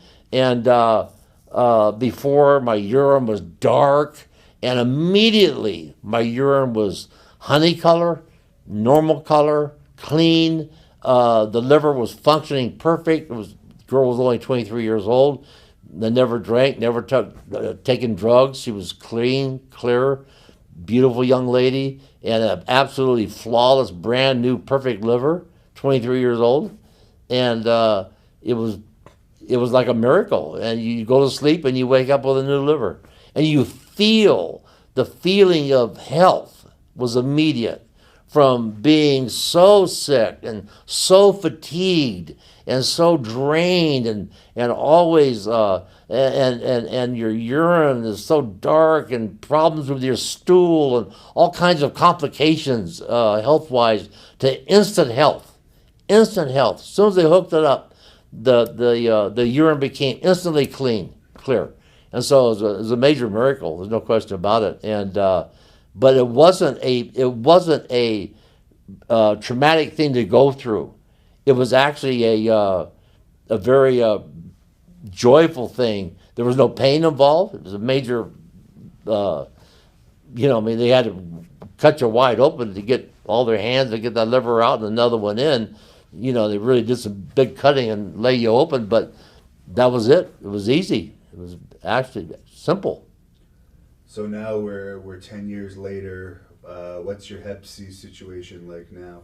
Well, right now I'm still doing very good, and so I'm not scheduled for another intensive internal look by my liver doctor, Dr. Rodriguez, until next April, and so I'm really doing excellent considering the length of time that I've had this liver, and he's very, very pleased with the last internal look that he took in last April. 212, and absolutely pleased with the way everything looks internally. And so he's very happy, very happy about my future with the new liver. It's 10 years old already, and the average lifespan is only 8 years with a new liver. So I've already gotten two more years out of it, So All right, so we're just going to go through your WWE Hall of Fame briefly. So how did you find out you were going to be inducted into the WWE Hall of Fame? I found out that I was going to be inducted into the WWE Hall of Fame by a personal phone call from Vince McMahon, who personally called every inductee to tell them that I was told that was the protocol. The Vince himself called all the inductees to tell them they were going to be inducted into the Hall of Fame. And so I got a phone call from Vince. He said, "Superstar, I'm going to put you in the Hall of Fame." And I said, "Well, fantastic." And there it was. It was simple as that. Phone call from Vince McMahon, the date, the place, and What was that night like for you, and what was it like to be inducted? it was a great night. It was a fun night. I know it was very a lot of activity backstage with everybody. Big John Stubb was inducted that night. His son took his plaque for him and took his place. And Junkyard Dog was inducted that night. His daughter received an award for him, and so it was a great night. A lot of excitement. Everybody happy, very upbeat, and a lot of fun. It was a lot of fun. And what an honor it must have been for one of the top stars in wrestling and the son-in-law of Vince McMahon, Triple H, to be the one that actually inducted you. Were you surprised when you heard that? Yeah, I was happy. I was thrilled. And actually, Triple H asked me, would I mind if he inducted me? I said, would I mind? It'd be an honor for you to induct me. It'd be fantastic. And he said, would you mind if I quoted some of your rhymes in the induction? I said, of course not. It'd be fun. And so it was really a fun night. And to have Triple H do the induction was really a special icing on the cake to have that done by Triple H, because he really had his heart into it and really wanted to do it, and it meant a lot to him. It meant a lot to me, With all your ups and downs with Vince over the years, what are your final thoughts on him? Oh, well, first of all, I think he has been a brilliant promoter, and being in a free country like the United States of America, you're allowed to go out and promote your product into somebody else's hometown, and if they put up a car lot across the street from another used car lot, if they can't take the competition, they go out of business. So I applaud Vince for being the businessman that he's been. He's been very brilliant and dedicated and committed to the wrestling world. There's no question about that. There's no question. We have had some disagreements and misunderstandings through our entire relationship, but he himself, as a wrestling promoter, an entrepreneur, professional wrestling, I think is unparalleled. I don't think there's been anybody any sharper, any more aggressive, especially aggressive than Vince. He's put his whole heart and soul into it, and I applaud him for his accomplishments. I really do. You have to. You cannot say that anything else. But he's been a tremendous success. Definitely. So you were part of the "Don't Bleed on Me" documentary that really brought into the public's eye the hepatitis C problem in professional wrestling. Do you think there is a problem with blood diseases in wrestling because of the practice of blading?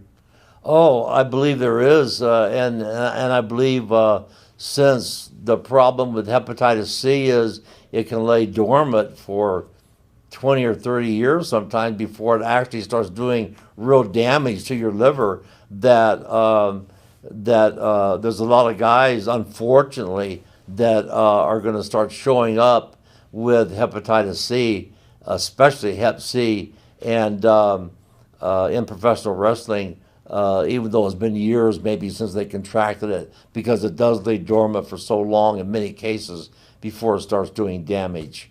But I believe there's a real issue because of all the blood that's been shed in pro wrestling and the commingling of that blood, almost irreverently just cut yourself and and just bleed on me and I'll bleed on you.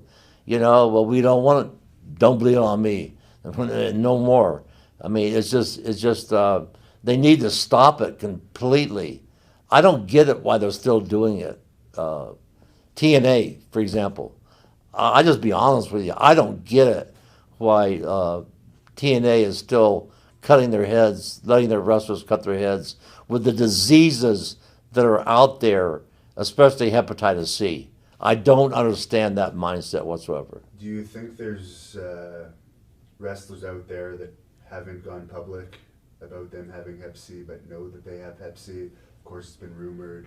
Former TNA wrestler who bled in TNA, Nigel McGuinness, it's been rumored heavily that he has it, yet he hasn't come out public about it. I'm sure there's other older wrestlers from your era that may know they have it but haven't gone public. Do you agree with me? I agree 100% that they are totally not revealing that they have hepatitis C because they don't want to lose their job, number one.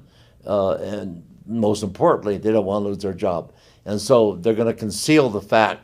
But I believe there's a multitude of wrestlers. They have to.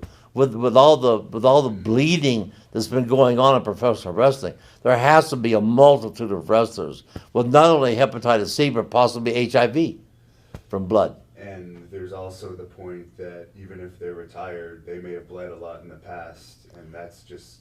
Oh, well, that's exactly what I'm saying. Yes, even though you're retired, it makes no difference. You've already did the bleeding and the commingling of the blood, so it could be there. Put a black mark on your career. Yeah. Is there a difference in what's more likely, just bleeding in a match with someone, or is there a difference if someone's actually cutting somebody else with a blade with blood on it? Would that actually increase the risk? Oh, I don't believe there's any comparison to the difference of the simple commingling of blood as opposed to someone cutting you with a razor blade that they have already cut themselves with, and then purposely cutting you with that same identical razor blade that they have just inserted barbarically into their own forehead, and then cutting your head with the same razor blade. I think the odds are astronomically higher that if that person has hepatitis C, it is a given you're going to receive hepatitis C from that blade that he just put in his head.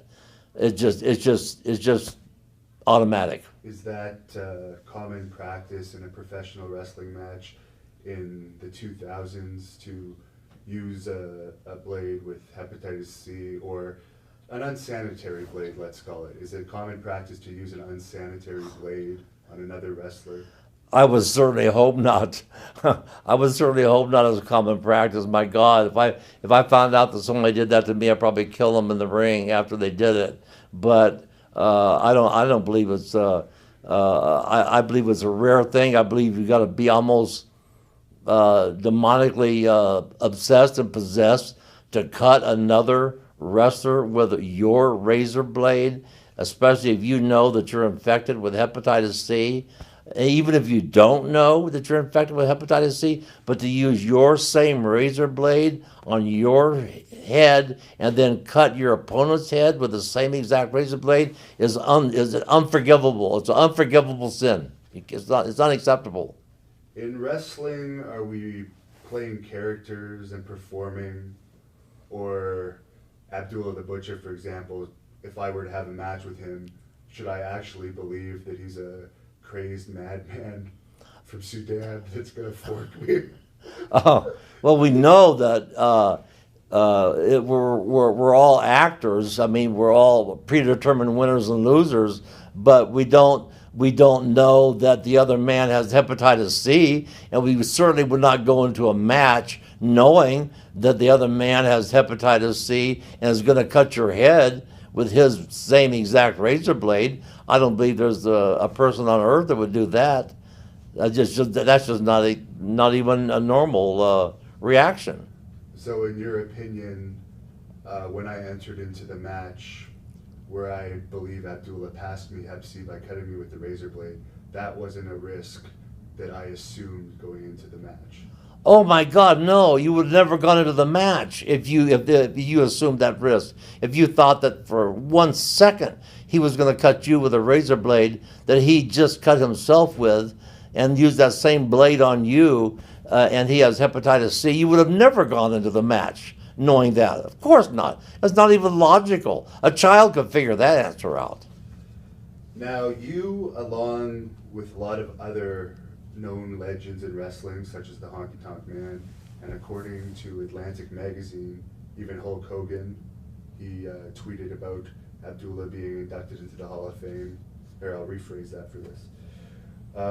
According to Atlantic Magazine, you and even Hulk Hogan protested Abdullah the Butcher's induction into the Hall of Fame. Why did you protest his induction?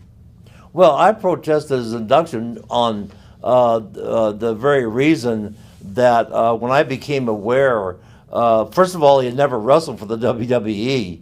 Why would they induct someone who's not even ever wrestled for them into their Hall of Fame? And secondly, the way he has conducted himself his entire career of cutting other people, with razor blades and cutting his own self, living on his lust for blood would be a good term for him. That he has this unnatural lust to bleed, and for the fact of what he did to you by cutting you with his razor blade, knowing that he's got hepatitis C, is unmentionable, is an unpardonable sin. A man who goes around cutting other people's heads with his own razor blade against their will and against their unknown knowledge, going into a match not knowing he's going to do it, or else why would they go into the match?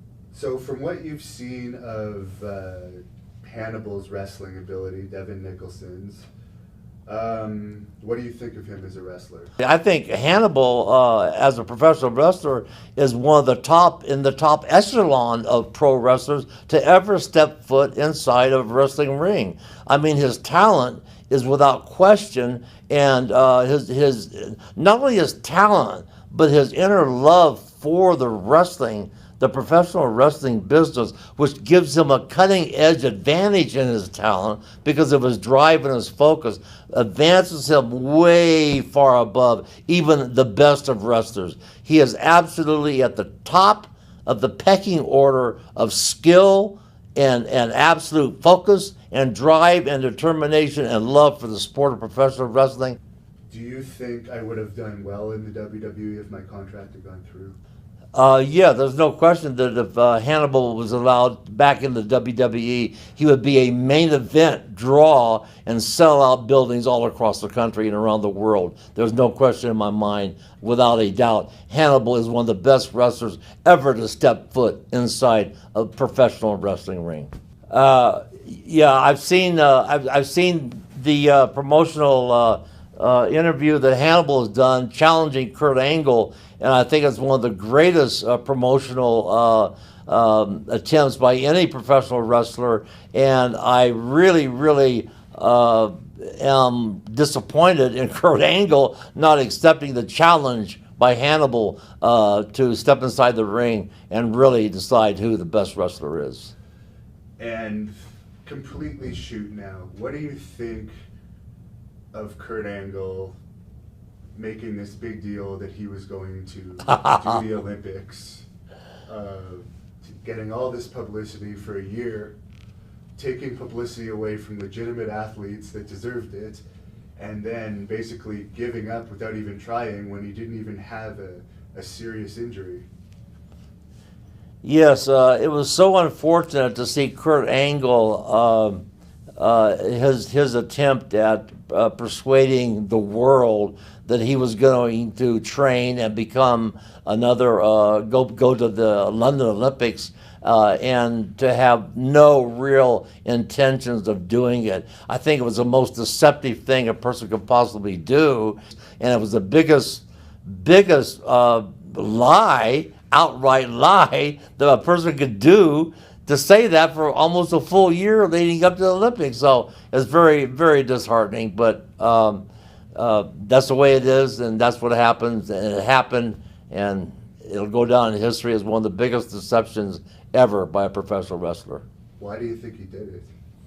I don't know why he did it. He had only for publicity. I mean, I think everything in professional wrestling basically is driven for publicity, and this, I believe, was a premier publicity stunt by Kurt Angle to promote himself as going to the Olympics and competing when he had no intention whatsoever of going to the Olympics. Pure publicity. And how does it make professional wrestling look when he says he's too injured to do the Olympics, but he never misses a night of house shows or TV tapings for a small professional wrestling company in southern USA? It was very disturbing for him to make such a huge deal of going to the Olympics and then not going, and then wrestling every night, booked by TNA and wrestling on the same pay-per-view that same weekend. Yeah, doing a pay-per-view on that very same weekend, and then going to, of course, to other cities and other small venues around the country, and after that is absolutely it just made professional wrestling giving it more of a black eye, I think, than it's ever given. It was really disheartening and disgusting, actually.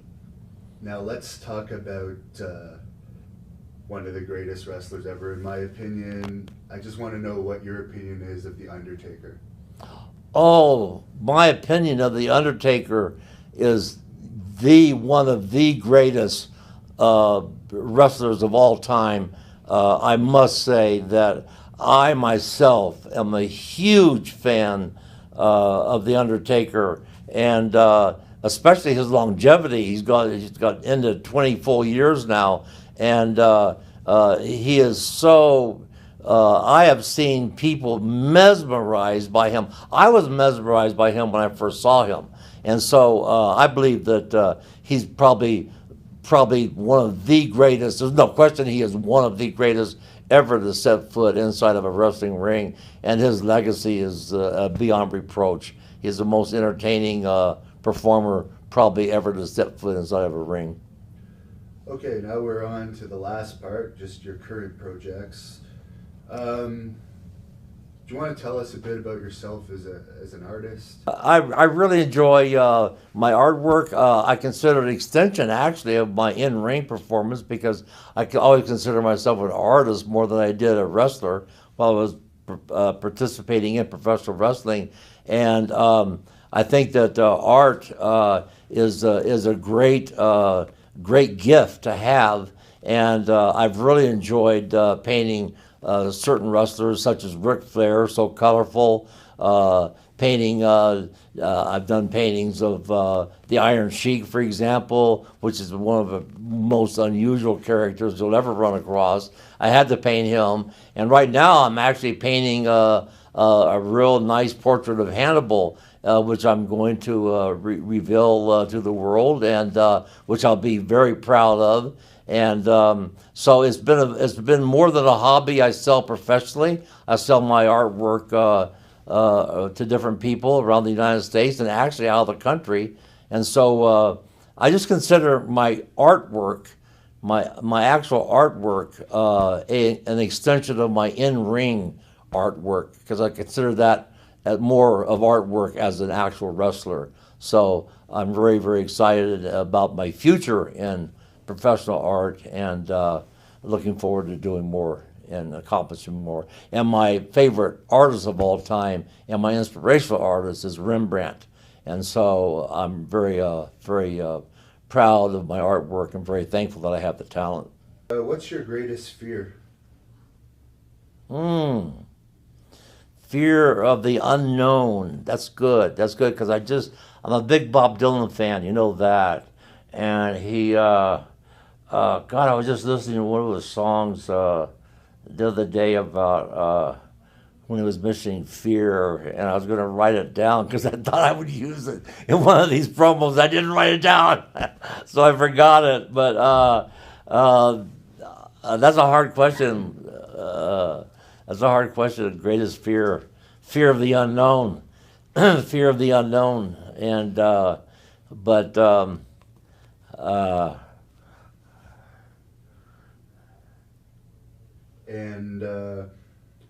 what would you like your ultimate legacy to be in this business?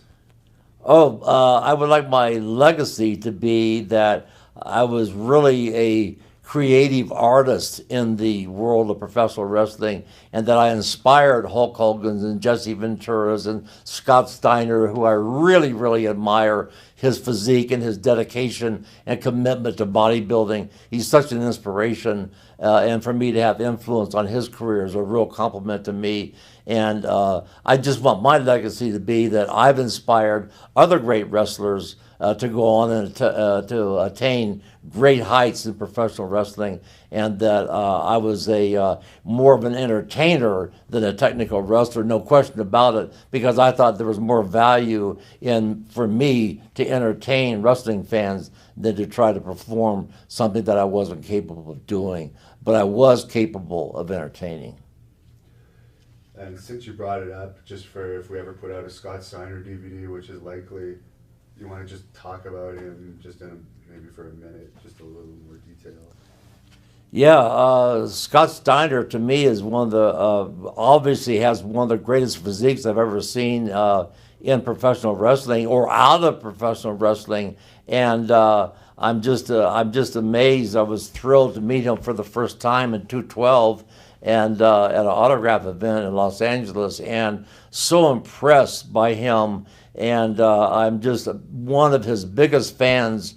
And I kind of feel now how other people have felt meeting me for the first time, because I felt that certain tingle when I met Scott Steiner, because I'm such a huge fan of his, and I really appreciate his dedication and commitment to bodybuilding, and of course to wrestling, obviously, but his commitment and focus and drive to attain a physique that he's attained is really quite amazing. And I think it ranks right up there with the Arnold Schwarzenegger type drive that a person takes that you have to have a physique like that. If I'm cured of Hep C, should WWE give me another chance? Yeah, I really believe that the wrestler Hannibal, who's one of my favorite wrestlers of all time, actually, there's no question about that. Once he is cured, I believe he's going to be cured of hepatitis C, should definitely be given another opportunity to wrestle for the WWE, because he's such a talented wrestler that it would be an absolute unjust and absolute waste of their time and their whole company not to utilize his ability and his talents in the WWE. So I believe they should definitely give him another opportunity, because he will be clean from hepatitis C in the near future. Okay, so a couple questions I was thinking of. A video came out recently of an interview with Abdullah where he talks about he gave away his Hall of Fame ring. First of all, what do you think? What's your opinion on that? Yes, concerning Abdullah the Butcher, I've heard the interview of him talking about giving away his Hall of Fame ring after 51 years of dedicated service of wrestling, but dedicated service to who? All he is, in my opinion, Abdullah the Butcher, is a felon who committed a felony assault and battery with a deadly weapon by using a razor blade contaminated with hepatitis C to cut another man's head purposely, and that he has no right, no justification whatsoever being in the WWE Hall of Fame or anybody's Hall of Fame, let alone giving an award, a ring, which he has given away, which I don't know who would want because it's probably infected with hepatitis C, just the ring itself. So that's my thoughts on Abdullah the Butcher. And also another thought concerning Abdullah the Butcher, when he said he worked 51 years wrestling in the wrestling business for 51 years, and all they give me is a ring. Well, what else does he expect? What did he deserve for 51 years of mutilating other people and giving his ring away? I had to sell my ring. I sold my ring because I needed medical attention and medical supplies to keep me alive and living, because medication costs money. And so that was the reason I sold my WWE Hall of Fame, was for medical purposes, not because I was just simply disgruntled with the company, but to keep me alive medically. About Lanny, some kind of story about Lanny. It could be anything. But I don't want to personally talk about his unnatural. According to him, he told me it's normal. There's a name for it, autophilacia. It's all over the internet. Just search it. It's like. Oh yeah, everybody does it. Yeah, sure. Yeah. Oh God. Oh, anyway. Keeping a straight face during that interview was my worst torture. We're just sitting there, yes, Lanny. Oh, jeez. Oh, jeez. One thing about Lanny Poffo is his natural ability to create these phenomenal poems and poetry, and I think really. Besides kind of the comical ones he does some very serious poetry work. And he did a poem for me that was directed to Shelley Duvall, the actress, one of my favorite actresses of all time, when she was played against with the famous actor Jack Nicholson in The Shining. And so he wrote a poem for me, from me, that was supposed to be from me to Shelley Duvall, and then I autographed the photo, and he wrote the poem. And it was a very, very touching poem, and she actually wrote me back and gave me a picture, thanking me for the poem. So thank you, Lenny, and he's very talented, and that's just one of his many talents, but that's the best one I can think of right now. That's acceptable for a general audience. Terry Funk? Yeah. Oh, Terry Funk. Talking about Terry Funk, as I believe we were talking earlier, Hannibal and I, about how tough he is. One of the toughest human beings, really, on the face of the earth, to take the abuse he's taken in professional wrestling.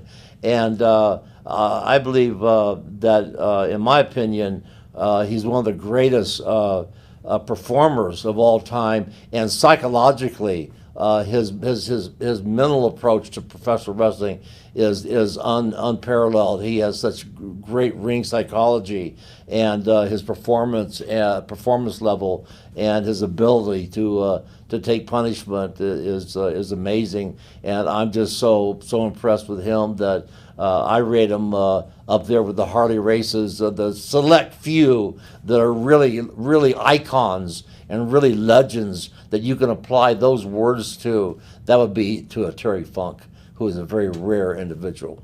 And you even did a painting of him.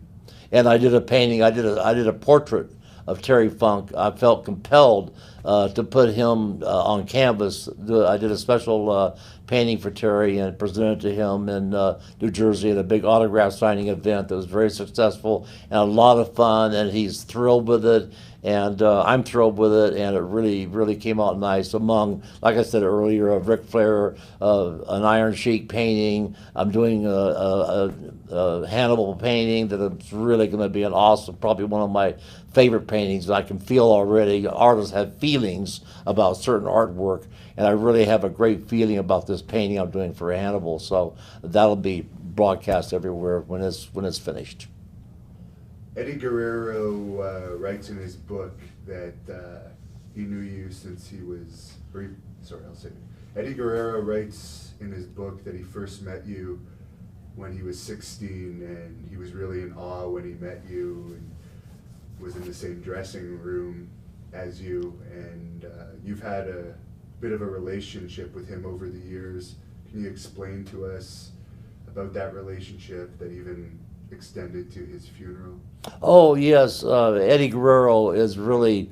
You talk about talent. I'm sure he would be rated as one of the most talented wrestlers ever. I've always been very fond of the whole Guerrero family. Really, having wrestled Chavo in 1972 in Los Angeles, going all the way back that far back, and. But Eddie is really a special person, was a special person, and had a lot of influence on me, and by his conversion and commitment to Christianity, and his real, you could tell that it was true, and he was really an honest person, and it's changed, and I just felt it was an honor being around him, and he always inspired me. Being around him because of his manners and his softness and his gentleness and his being so accommodating and so nice and so gentlemanly and being so great in the ring and such a dedicated wrestler, and it's just it's been an amazing relationship, and he's sorely missed. He really is, you know.